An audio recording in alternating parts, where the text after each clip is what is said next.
हरिः ओम्।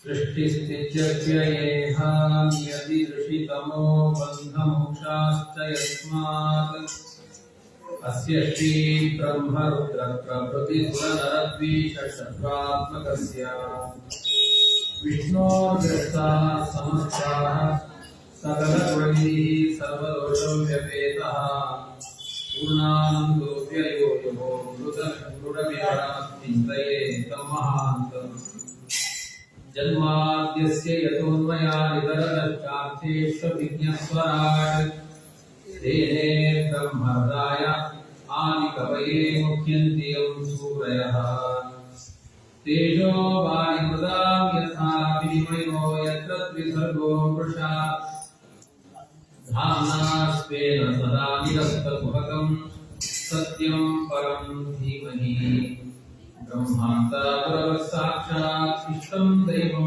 श्रियप्रतिः आचार्याः श्रीमदाचार्याः सन्तु मे जन्मजन्मनि भवति यदनुभावानेन मुकोऽपि वाग्मी जडमतिरपि जन्तुर्जायते प्राज्ञमौलिः सकलवचनते पुरो देवता भारती सा मम वचसि निधत्तां सन्निधिं मानसे च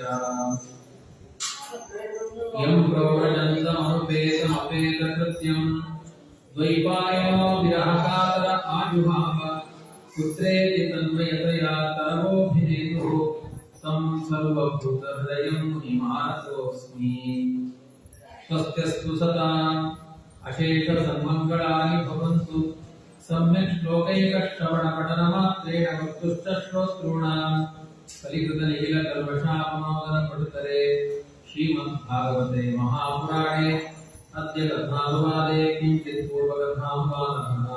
हरिः ओम् हरिः ओम् हरिः ओम्। वेदोपनिषदां सारा जाता भागवती कथा अत्युत्तमा ततो भाति सुखद्भूता फलाकृतिः। ಶ್ರೀಮದ್ಭಾಗವತ ಶಾಸ್ತ್ರ ವೇದೋಪನಿಷತ್ತುಗಳ ಸಾರ. ವೇದೋಪನಿಷತ್ತುಗಳ ಸಾರ ಅನುಭವಕ್ಕೆ ಬರುವುದಿಲ್ಲ, ಆದರೆ ಭಾಗವತವನ್ನ ಹಣ್ಣು ಅಂತ ಕರೆದಿದ್ದಾರೆ. ಈಗ ಮಾವಿನ ಮರ, ಒಳ್ಳೆಯ ನೀಲಂ ಮಾವಿನ ಹಣ್ಣು. ಮರವನ್ನು ಸಿಗರೆ ರುಚಿ ಗೊತ್ತಾಗಲ್ಲ, ಎಲೆ ಸಿಗರೆ ರುಚಿ ಗೊತ್ತಾಗಲ್ಲ. ಅದು ಹಣ್ಣು ಸಿಕ್ಕಾಗ ಮಾವಿನ ಮರದ ಸತ್ವ ಏನು ಅಂತ ಅರ್ಥ ಆಗುತ್ತೆ.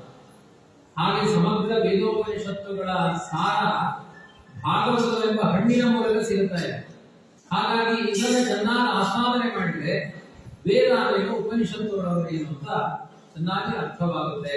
ಅಂತಹ ಶ್ರೇಷ್ಠವಾದ ಶ್ರೀಮದ್ ಭಾಗವತ ಯಥಾವೃದ್ಧೇ ಸ್ಥಿತಂ ಸರ್ವೇ ನಸ್ವಾನಾಯೋಪಕಲ್ಪತೆ ಪೃಥಗ್ಭೂತಂ ಹಿ ತದ್ರವ್ಯಂ ದೇವಾನಾಂ ರಸವರ್ಧನ. ಬೇರೆ ದೃಷ್ಟಾಂತ ಕೊಡ್ತಾರೆ. ಹಾಲಿನಲ್ಲಿ ತುಪ್ಪ ಇದೆಯಾ ಇಲ್ವಾ?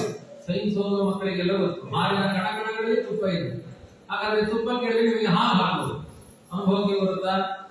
ಹಾಲಿನಲ್ಲಿ ತುಪ್ಪ ಇದೆ, ಅದು ಅನುಭವಕ್ಕೆ ಬರಬೇಕಾದ್ರೆ ಹಾಲು ಮೊಸರಾಗಬೇಕು, ಮೊಸರು ಬೆಣ್ಣೆ ಆಗಬೇಕು, ಬೆಣ್ಣೆ ತುಪ್ಪ ಆಗಬೇಕು, ಎಲ್ಲ ಹಾಲಿನಲ್ಲೇ ಇದ್ದದ್ದು.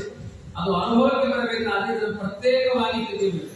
ಹಾಗೆ ವೇದ ಉಪನಿಷತ್ತುಗಳ ವಿಚಾರಗಳನ್ನು ಬಿಟ್ಟು ಭಾಗವತದಲ್ಲಿ ಇಲ್ಲ. ಆದರೆ ವೇದ ಉಪನಿಷತ್ತುಗಳು ಅನುಭವಕ್ಕೆ ಬರುವುದಿಲ್ಲ. ಭಾಗವತದಲ್ಲಿ ಆ ತುಪ್ಪ ಹೇಗೆ ಅನುಭವಕ್ಕೆ ಬರುತ್ತೋ ಹಾಗೆ ಅನುಭವಕ್ಕೆ ಬರುತ್ತೆ. ಅಥವಾ ಈ ಕಬ್ಬಿನಲ್ಲಿ ಸುಮ್ಮನೆ ಕಬ್ಬನ್ನ ಮೇಲೆ ಮೇಲೆ ನೆಕ್ಕಿದ್ರೆ ರುಚಿ ಗೊತ್ತಾಗುತ್ತೆ, ಅದರ ಸಾರವನ್ನು ತೆಗೆದಾಗ ಅದರ ರುಚಿ ಗೊತ್ತಾಗುವ ಹಾಗೆ ಕಬ್ಬಿನ ಒಳಗಡೆ ಇರುವ ರಸದಂತೆ ವೇದೋಪನಿಷತ್ತುಗಳ ರಸ ಶ್ರೀಮದ್ ಭಾಗವತ. ಅಸಾರೇ ಸಂಸಾರೇ ವಿಷಯ ವಿಷಯ ಸಂಗಾಕುಲದಿಯಃ ಕ್ಷಣಾರ್ಥಂ ಕ್ಷೇಮಾರ್ಥಂ ವಿವದಶುಕ ಗಾಥಾ ಕುಲಸುಧಾ ಕಿಮರ್ಥಂ ವ್ಯರ್ಥಂ ಭೋ ವ್ರಜತ ಕುಪಥೇ ಕುತ್ಸಿತ ಕಥೆ ಪರೀಕ್ಷಿತ್ ಸಾಕ್ಷಿ ಯಚ್ಚವಣಗತ ಮುಕ್ಯುಕ್ತಿ ಕಥನೆ. ಅಸಾರವಾದ ಈ ಸಂಸಾರದಲ್ಲಿ ವಿಷದಂತೆ ಇದೆ ವಿಷಯಗಳ ಸುಖಗಳು. ಆದ್ರಿಂದ ಒಂದು ಕ್ಷಣಕಾಲ ಏಕಾಗ್ರತೆಯಿಂದ ನಿಮ್ಮ ಬದುಕಿನ ಕ್ಷೇಮಕ್ಕೋಸ್ಕರ ಭಗವಂತನ ಕಥೆಯನ್ನು ಕೇಳಿ. ಪರೀಕ್ಷಿತ್ ರಾಜ ಏಕಾಗ್ರತೆಯಿಂದ ಈ ಭಾಗವತದ ಕಥೆಯನ್ನು ಕೇಳಿ ಮೋಕ್ಷವೆಂಬ ಸುಖವನ್ನು ಹೊಂದಿದ್ದಾನೆ. ಅರ್ಥೋ ಇವ ಬ್ರಹ್ಮಸೂತ್ರಾಣ ಭಾರತಾರ್ಥ ನಿರ್ಣಯ ಅಂತ ಸಮಗ್ರ ಮಹಾಭಾರತ, ಬ್ರಹ್ಮಸೂತ್ರ, ವೇದ ಉಪನಿಷತ್ತುಗಳ ಸಾರ, ಅಷ್ಟಾದಶ ಪುರಾಣಗಳ ಸಾರ ಶ್ರೀಮದ್ ಭಾಗವತವಾಗಿದೆ. ಇದನ್ನ ಅತ್ಯಂತ ಒಂದು ಆಸಕ್ತಿಯಿಂದ ಕೇಳಬೇಕು. ಕ್ರಿಮಿವಿದ್ ಭಸ್ಮ ಸಂಜ್ಞಾತ ಶರೀರ ವಿಚವರ್ಣಿತ ಅಸ್ಥಿರೇಣ ಸ್ಥಿರಂ ಕರ್ಮ ಕುತೂಹಲ ಸಾಧನೆಯನ್ನ. ಈ ನಮ್ಮ ದೇಹ ಇವತ್ತಲ್ಲ ನಾಳೆ ಅದನ್ನ ಪುರಾಣದಲ್ಲಿ ವರ್ಣನೆ ಮಾಡ್ತಾರೆ. ಒಂದು ತಲೆಯ ಮಿದುಳಿನಲ್ಲಿ 1000 ಕ್ರಿಮಿಗಳಿದ್ದಾವೆ. ಆ ಕ್ರಿಮಿಗಳು ಓಡಾಡಿದಾಗ ಬುದ್ಧಿ ಕೆಲಸ ಮಾಡುತ್ತದೆ. ವೇದವ್ಯಾಸರು ಹೇಳ್ತಾರೆ, ಯಾರ ಸೈನ್ಸ್ ಗೊತ್ತಿಲ್ಲ, ವೇದವ್ಯಾಸರು ಹೇಳ್ತಾರೆ ಒಂದೊಂದು ಕ್ರಿಮಿಗಳ ವ್ಯಾಪಾರ, ಒಂದೊಂದು ಸುಖದ ಬಗ್ಗೆ. ಆದ್ರಿಂದ ಈ ವಿಷಯ ಪದಾರ್ಥಗಳನ್ನೆಲ್ಲ ಅನುಭವಿಸುವುದು ಯಾವುದೇ ಕ್ರಿಮಿಗಳು. ಕ್ರಿಮಿಗಳಿಂದಾಗಿ ಏನಾಗುತ್ತೆ ಹೇಳಿ, ಮೈ ಮೇಲೆ ಇರುವೆ ಓಡಾಡಿಗೆ ಏನಾಗುತ್ತೆ ಹೇಳಿ, ತುರಿಕೆ ಹೋಗುತ್ತೆ. ಹಾಗೆ ವಿಷಯ ಪದಾರ್ಥಗಳು ದೇಹದ ಒಳಗಡೆ ಕ್ರಿಮಿಗಳ ರೂಪದಲ್ಲಿದೆ. ಅದಕ್ಕೆ ಎದುರುಗಡೆ ಯಾರಾದ್ರೂ ಒಂದು ಸಮೋಸ ತಿಂದ್ರೆ ನಾಯಿಯಲ್ಲಿ ಕ್ರಿಮಿ ಬಂದ್ಬಿಡುತ್ತಂತೆ ಮಿದುಳಿನಿಂದ ಟಕ್ ಅಂತ. ವೇದವ್ಯಾಸರು ಹೇಳುವುದು ಹೀಗೆ. ಅದಕ್ಕೆ ಆ ಕ್ರಿಮಿ ಏನ್ ಹೇಳುತ್ತೆ ಅಂದ್ರೆ ತಿನ್ನು ತಿನ್ನು ತಿನ್ನು ಅನ್ನುತ್ತೆ. ಆ ಕ್ರಿಮಿಗೆ ಆಸೆ. ಇವು ಬಾಯಿ ತೆಗೆದ ತಕ್ಷಣ ಜೊಲ್ಲು ಬರುತ್ತೆ. ಹೆಂಗ್ ಬಂತು? 1000 ಕ್ರಿಮಿಗಳು ನಾಯಿಗೆ ಬರುತ್ತಂತೆ, ಅವುಗಳ ಜೊಲ್ಲು ಕ್ರಿಯೇಟ್ ಆಗುತ್ತೆ, ಅದು ನಮ್ಮ ಜೊಲ್ಲು ಅಂತ ತಿಳ್ಕೊಳ್ತೇವೆ. ವೇದವ್ಯಾಸರ ಭಾಷೆ. ಹಾಗಾಗಿ ಎಲ್ಲ ವಿಷಯ ಪದಾರ್ಥಗಳನ್ನು ಅನುಭವಿಸಲಿಕ್ಕೆ ದೇಹದ ತುಂಬಾ ಅದಕ್ಕದಕ್ಕೆ ಸಂಬಂಧಪಟ್ಟ ಕ್ರಿಮಿಗಳಿದ್ದಾವೆ. ಕಿವಿಯಲ್ಲಿ ಒಂದಷ್ಟು ಕ್ರಿಮಿ, ಕಣ್ಣಿನಲ್ಲಿ ಒಂದಷ್ಟು ಕ್ರಿಮಿ. ಇನ್ನು ಯಾವುದೋ ಸೋಪ್ ಎಲ್ಲ ಹಾಕಿ ತೊಳೆಯಲಿಕ್ಕೆ ಹೋಗ್ಬೇಡಿ, ಅದು ಹೋಗದೇ ಇರುವ ಕ್ರಿಮಿಗಳು ಮೆದುಳಿನಲ್ಲಿ ಇರುತ್ತಂತೆ. ಆ ಮೆದುಳಿನಲ್ಲಿ ರಕ್ತ ಸಂಚಾರ ಆದಾಗ ಯಾವ ಯಾವ ಇಂದ್ರಿಯಗಳು, ಸಮೋಸ ಬಂದಾಗ ಅದು ಮೆದುಳು ಹೇಳುತ್ತೆ ಬಾಯಿಯಲ್ಲಿರುವ ಕ್ರಿಮಿಗಳೇ ಹೊರಟು ಹೋಗಿ, ಆವಾಗ ಬಾಯಿಯಲ್ಲಿ ಜೊಲ್ಲು ಬರುತ್ತೆ. ಕೇಳಿದ್ರು ಜೊಲ್ಲು ಬರುತ್ತೆ, ತಿಂದ್ರೆ ಕಥೆ. ಆಮೇಲೆ ಕಿವಿಯಲ್ಲಿ ಏನೋ ಕೇಳಬೇಕು ಅಂದಾಗ ಬಾಯಲ್ಲಿ ಜೊಲ್ಲು ಬರಲ್ಲ, ಕಿವಿಯಲ್ಲಿ ಆಸೆ ಹುಟ್ಟುತ್ತೆ, ಅದನ್ನು ಕೇಳಿಸಿಕೊಳ್ಳಬೇಕು. ಹಾಗೆ ಕಣ್ಣಿನಲ್ಲಿ, ಹಾಗೆ ಮೂಗಿನಲ್ಲಿ ಆಯಾ ಕ್ರಿಮಿಗಳ ವ್ಯಾಪಾರದಿಂದ ಆ ವಿಷಯವನ್ನ ಇರುವೆಗಳು ಬೆಲ್ಲ ಬಂದಾಗ ಹೇಗೆ ತಿನ್ನುತ್ತೆ, ವಿಷಯ ಪದಾರ್ಥಗಳನ್ನು ತಿನ್ನುವುದು ನಮ್ಮ ದೇಹದಲ್ಲಿರುವ ಕ್ರಿಮಿಗಳು. ಕೊನೆಗೆ ಒಂದು ದಿನ ತಿಂದು ತಿಂದು ತಿಂದು ಈ ಕ್ರಿಮಿಗಳಿಗೆ ಎಷ್ಟು ಕ್ಯಾನ್ಸರ್ ಅಂದ್ರೆ ಅದು ಕೊನೆಗೆ ತಿನ್ನುವ ಶಕ್ತಿ ಕಳ್ಕೊಂಡ ಮೇಲೆ ದೇಹವನ್ನೇ ತಿನ್ನುತ್ತೆ. ಹಾಗೆ ದೇಹ ಬಿದ್ದು ಹೋದ್ರೆ ಅದೇ ಕ್ರಿಮಿಗಳು ಈ ದೇಹವನ್ನ ಮಣ್ಣು ಮಾಡುವುದಕ್ಕೆ ತಿನ್ನುತ್ತದೆ. ಅದನ್ನೇ ಈಗ ಹೇಳ್ತಾರೆ ಕ್ರಿಮಿವಿದ್ ಭಸ್ಮ ಸಂಜ್ಞಾ ಅಂತ. ನಮ್ಮ ಸೃಷ್ಟಿಯ ಆರಂಭದಲ್ಲಿ ನಮ್ಮ ದೇಹವನ್ನು ಹೊಕ್ಕಿದ ಕ್ರಿಮಿಗಳು ನಾವು ಮಣ್ಣಾಗುವುದಕ್ಕೂ ನಮ್ಮನ್ನು ತಿಂತಾನೆಯೇ ಇರುತ್ತೆ. ನಾವು ಭ್ರಮಿಸಿಕೊಳ್ತೇವೆ, ನಾವು ತಿಂತಾ ಇದ್ದೇವೆ. ಅದು ತಿನ್ನಬೇಕಾದ್ರೆ ಅದರ ಸುಖದ ಅನುಭವ ನಮಗೂ ಸ್ವಲ್ಪ ಬರುವ ಹಾಗೆ ಮಾಡುತ್ತೆ. ಪಾಪ ಯಜಮಾನ ದೇಹದಲ್ಲಿ ಇದೀವಲ್ವಾ, ಅದಕ್ಕೊಂದು ಸ್ವಲ್ಪ ಟ್ಯಾಕ್ಸ್ ಕೊಡೋಣ ಅಂತ ಅವುಗಳು ಕೊಡುವ ಸುಖದಿಂದ ನಾವು ತಿಂತಾ ಇದ್ದೇವೆ ವಿಷಯ ಸುಖಗಳನ್ನು. ಇಷ್ಟು ಕೇಳಿದ್ರೆ ಯಾರಿಗಾದ್ರೂ ಆಸೆ ಹುಟ್ಟುತ್ತದೆ. ಕ್ರಿಮಿಗಳ ಆ ಸುಖ ಅದರಿಯಾಗಿ ನೀವು ನಶ್ವರವಾದ ಶರೀರದಲ್ಲಿ ಶರೀರವೇ ಪತನವನ್ನು ಹೊಂದುತ್ತೆ. ಅಸ್ಥಿರವಾದ ಶರೀರದಲ್ಲಿ ಸ್ಥಿರವಾದ ಒಂದು ಕರ್ಮ ಯಾವುದು ಅಂದ್ರೆ ಭಗವಂತನ ಕಥಾಶ್ರವಣ. ಆದ್ರಿಂದ ಭಿದ್ಯತೆ ಹೃದಯ ಕೃತಿ ಛಿದ್ಯಂತೆ ಸರ್ವ ಸಂಶಯ ಕ್ಷೀಯಂತೆ ದಾಸ್ಯಕರವಾಣಿ ಭಾಗವತ ಶ್ರವಣೆ ಕಥೆ ಅಂತ. ಭಾಗವತದ ಕಥೆಯನ್ನ ಕೇಳಿದ್ರೆ ನಮ್ಮ ಹೃದಯದಲ್ಲಿ ಅನಾದಿ ಕಾಲದಿಂದ ಒಂದಷ್ಟು ಸಂಶಯಗಳಿದೆ. ಇನ್ನು ಏನ್ ಸಂಶಯಗಳು, ಸಂಶಯವೇ ಹುಟ್ಟಿಲ್ಲ ಕೆಲವರಿಗೆ. ಆ ಸಂಶಯ ಹುಟ್ಟಬೇಕು, ಅದು ಪರಿಹಾರ ಆಗಬೇಕು, ಸಂಸಾರದ ಪರಿಹಾರ ಆಗಬೇಕು. ಆದ್ರಿಂದ ಜ್ಞಾನ ಭಕ್ತಿಗಳಿಗೆ ಮಹತ್ವವನ್ನು ಕೊಟ್ಟು ಯಾವಾಗಲೂ ದೇವರ ಕಥಾ ಶ್ರವಣ ಮಾಡಿ ಕೃಷ್ಣ ಪ್ರಿಯಂ ಸಕಲ ಕಲ್ಮಶನಾಶನಂಚ ಮುಕ್ತೇಕ ಹೇತುಮಿಹ ಭಕ್ತಿ ವಿಲಾಸಕಾರಿ ಸಂತ ಕಥಾನಕವಿದಂ ಪಿಬತಾದರೇಣ ಲೋಕೇ ಹಿ ತೀರ್ಥ ಪರಿಶೀಲನ ಸೇವಯಾಪಿಂ. ನೀವು ತುಂಬಾ ತೀರ್ಥಗಳು ಪ್ರಯಾಗಕ್ಕೆ ಹೋದೆ ಅಥವಾ ಗಂಗೆಗೆ ಹೋದೆ, ನಿಮಗೆ ಭಾಗವತ ಕಥೆ ಕೇಳುವುದರಲ್ಲಿ ಏಕಾಗ್ರತೆ ಇದ್ರೆ ಎಲ್ಲೂ ಹೋಗಬೇಡಿ ಅಂತ ಹೇಳಿದ್ದಾರೆ. ಅದರಲ್ಲಿ ಏಕಾಗ್ರತೆ ಇಲ್ಲ ಅಂದ್ರೆ ಎಲ್ಲಾ ಕಡೆ ಹೋಗಿ ಅಂತ ಹೇಳಿದ್ದಾರೆ. ಯಾಕೆ ಹೋಗ್ಬೇಕು ಅಂದ್ರೆ ಗಂಗೆಗಾಗ್ಲಿ ಬದರಿಗಾಗ್ಲಿ ಎಲ್ಲಾ ಕಡೆ ಯಾಕೆ ಹೋಗ್ಬೇಕು ಅಂದ್ರೆ ನಾನು ಭಾಗವತದ ಕಥೆ ಕೂತ್ಕೊಂಡ ತಕ್ಷಣ ತೂಗಣಿಕೆ ಆರಂಭ ಆಗುತ್ತೆ ಪ್ರಾರಂಭದಲ್ಲೇ. ಅದಕ್ಕೋಸ್ಕರ ತೀರ್ಥ ಸ್ನಾನ ಮಾಡಿ ಬಂತು. ಈಗ 10th ಓದುವ ಮಕ್ಕಳಿಗೆ ಸರಿಯಾಗಿ ಓದ್ತಾ ಇಲ್ಲ, ಕಣ್ಣು ತೂಗಡಿಸ್ತಾ ಇಲ್ಲ, ಅಮ್ಮ ಏನ್ ಹೇಳ್ತಾರೆ, ಹೋಗು ಕಣ್ಣಿಗೆ ನೀರು ಹಚ್ಕೊಂಡು ಬಾ ಅಂತ. ಇದೇ ಭಾಗವತದಲ್ಲಿ ಹೇಳಿದ್ರು. ನೀವು ತೀರ್ಥಕ್ಕೆ ಯಾಕೆ ಹೋಗಿ ಅಂದ್ರೆ ಭಾಗವತ ತೂಗಡಿಸ್ತಾ ಇದ್ದೀರಲ್ವಾ, ಹೋಗಿ ತೀರ್ಥ ಸ್ನಾನ ಮಾಡಿ ಬಂತು. ಅವಾಗ ಏನಾಗುತ್ತೆ, ತೀರ್ಥ ಸ್ನಾನ ಮಾಡಿದ ಮೇಲೆ ಪ್ರಾರಂಭದಲ್ಲಿ ಹೊರಟೋಗುತ್ತೆ, ಕಥೆ ಕೇಳುವ ಏಕಾಗ್ರತೆ ಕೊಡುತ್ತೆ. ಅದಕ್ಕೆ ಯಾವುದೇ ತೀರ್ಥ ಸ್ನಾನ ಮಾಡಿದ ಮೇಲೆ ಕೂಡಲೇ ದೇವರ ಕಥೆ ಕೇಳಬೇಕಂತ. ಅದು ತೀರ್ಥ ಸ್ನಾನ ಮಾಡ್ತೇವೆ ದೇವರ ಕಥೆ ಕೇಳಲ್ಲ ಅಂದ್ರೆ ಪಾತ್ರೆ ತೊಳೆಯಿದ್ದೇವೆ ಹಾಳೆ ಹಾಕೊಂಡಿಲ್ಲ ಅಂತ. ದಿನ ನಮ್ಮೊಂದು ಕಾರ್ಯಕ್ರಮ ಪಾತ್ರೆ ತೊಳೆಯೋದು ಗೋಲ್ ಹಾಕುದು. ಯಾಕೆ ದಿನ ಯಾಕೆ ತೊಳಿತಾ ಇದ್ದೀವಿ ಗೊತ್ತಿಲ್ಲ, ತೊಳಿತಾ ಇದ್ದೇವೆ ಗೋಲ್ ಹಾಕ್ತಾ ಇದ್ದೇವೆ. ಪ್ರತಿದಿನ ಪಾತ್ರೆ ತೊಳೆಯೋದು ಯಾಕಿದೆ? ಪ್ರತಿದಿನ ಹಾಲು ಅದರಲ್ಲಿ ಹಾಕಿಸ್ಕೊಳ್ತಾ ಇದ್ದೇವೆ. ಹಾಲು ಕುಡಿದ ಮೇಲೆ ಪಾತ್ರೆಯಲ್ಲಿ ಕಶ್ಮಲ ಇರುತ್ತೆ, ತೊಳಿತಾ ಇದ್ದೇವೆ. ಹಾಲೇ ಹಾಕದೆ ಪಾತ್ರೆ ತೊಳೆಯೋದು ಎಷ್ಟು ಮೂರ್ಖತನವೋ, ದೇವರ ಕಥೆಯೇ ಕೇಳದೆ ತೀರ್ಥಯಾತ್ರೆ ಸಂಚಾರ ಮಾಡೋದು ಅಷ್ಟೇ ಮೂರ್ಖತನ. ನಿಮಗೆ ದೇವರ ಕಥೆ ಕೇಳುವ ಏಕಾಗ್ರತೆ ಇದೆ ಅಂದ್ರೆ ಯಾವ ಪ್ರಯಾಣ ಸ್ಥಾನಕ್ಕೆ ಹೋಗ್ಬಿಡಿ, ದುಡ್ಡು ಇಲ್ಲೇ ಉಳಿಯುತ್ತದೆ, ಪುಣ್ಯವು ಇಲ್ಲೇ ಬರುತ್ತೆ. ಆದ್ರಿಂದ ರಸಪ್ರವಾಹ ಸಂಸ್ಥೆ ಕೃಷ್ಣ ಪ್ರಿಯಂ ಸಕಲ ಕಲ್ಮಶ ನಾಶನಂಚ. ಯಾಕೆಂದ್ರೆ ಗಂಗಾದಿ ಕೀರ್ತಾಭಿಮಾನ ದೇವತೆಗಳು ಕೂಡ ದೇವರ ಕಥೆಯನ್ನು ಕೇಳಿ ತಮ್ಮ ಕಶ್ಮಲವನ್ನು ಪರಿಹಾರ ಮಾಡಿಕೊಳ್ತಾರೆ. ಹಾಗಾಗಿ ಆ ಕೀರ್ತಾಭಿಮಾನ ದೇವತೆಗಳು ದೇವರ ಕಥೆ ಕೇಳಬೇಕು. ನೀವು ಕಥೆ ಕೇಳಿದ್ದೀರಲ್ಲ, ಪುರಂದರದಾಸರ ಮನೆಗೆ ಎಲ್ಲ ತೀರ್ಥಾಭಿಮಾನ ದೇವತೆಗಳು ಬಂದು ಒಬ್ರು ಕಸ ಗುಡಿಸ್ತಾ ಇದ್ರಂತೆ, ಒಬ್ರು ರಂಗೋಲಿ ಹಾಕ್ತಾ ಇದ್ರಂತೆ, ಒಬ್ರು ಇನ್ನೊಂದು ಕೆಲಸ ಮಾಡ್ತಾ ಇದ್ರು. ಒಟ್ಟು ಪುರಂದರದಾಸರ ಮೇಲೆ ಏನೂ ಕೆಲಸ ಇಲ್ಲ ಅವರಿಗೆ. ಅವ್ರ ಆಲೋಚನೆ ಮಾಡಿದಂತೆ, ಪುರಂದರದಾಸ ನವಕೋಟಿ ನಾರಾಯಣ ಆಗಿದ್ದಾಗ ಎಷ್ಟು ದುಡ್ಡು ಇನ್ವೆಸ್ಟ್ ಮಾಡ್ತಾ ಇದ್ದೆ, ಸರಿಯಾಗಿ ಕೆಲಸ ಮಾಡ್ತಿರ್ಲಿಲ್ಲ. ಇವಾಗ ಇನ್ವೆಸ್ಟ್ಮೆಂಟೇ ಇಲ್ಲ, ಎಷ್ಟು ಚೆನ್ನಾಗಿ ಕೆಲಸಗಳು ಆಗ್ತಾರೆ. ಅದಕ್ಕೆ ಅವರು ಒಲಿದ್ರೆ ಮನೆಯಲ್ಲಿ ದೇವರೇ ಬಲಿತಾನೆ. ಅವರು ಬಲಿಲಿಲ್ಲ ಅಂದ್ರೆ ಬಾಯಿ ಬಡ್ಕೊಳ್ತಾ ಇದ್ದೇವೆ, ಹಣ ಖರ್ಚಾಗ್ತಾ ಇರುತ್ತೆ, ಕೆಲಸ ಆಗ್ತಾ ಇರೋದಿಲ್ಲ. ಆದ್ರಿಂದ ಎಂತೆಂಥ ಜ್ಞಾನಿಗಳ ಮನೆಯಲ್ಲಿ ತೀರ್ಥಾಭಿಮಾನಿಗಳು ಬಂದು ಕಸ ಬಿಡಿಸ್ತಾರೆ ಅಂದ್ರೆ ತೀರ್ಥಾಭಿಮಾನಿಗಳ ಶ್ರೇಷ್ಠವೋ ದೇವರ ಕಥೆ ಶ್ರೇಷ್ಠವೋ? ದೇವರ ಕಥೆಯೇ ಅದಕ್ಕಿಂತ ಶ್ರೇಷ್ಠ. ಆದ್ರಿಂದ ಮುಕ್ತಿಯ ಹೇತುಮಿಹ ಭಕ್ತಿ ವಿಲಾಸಕಾರಿ.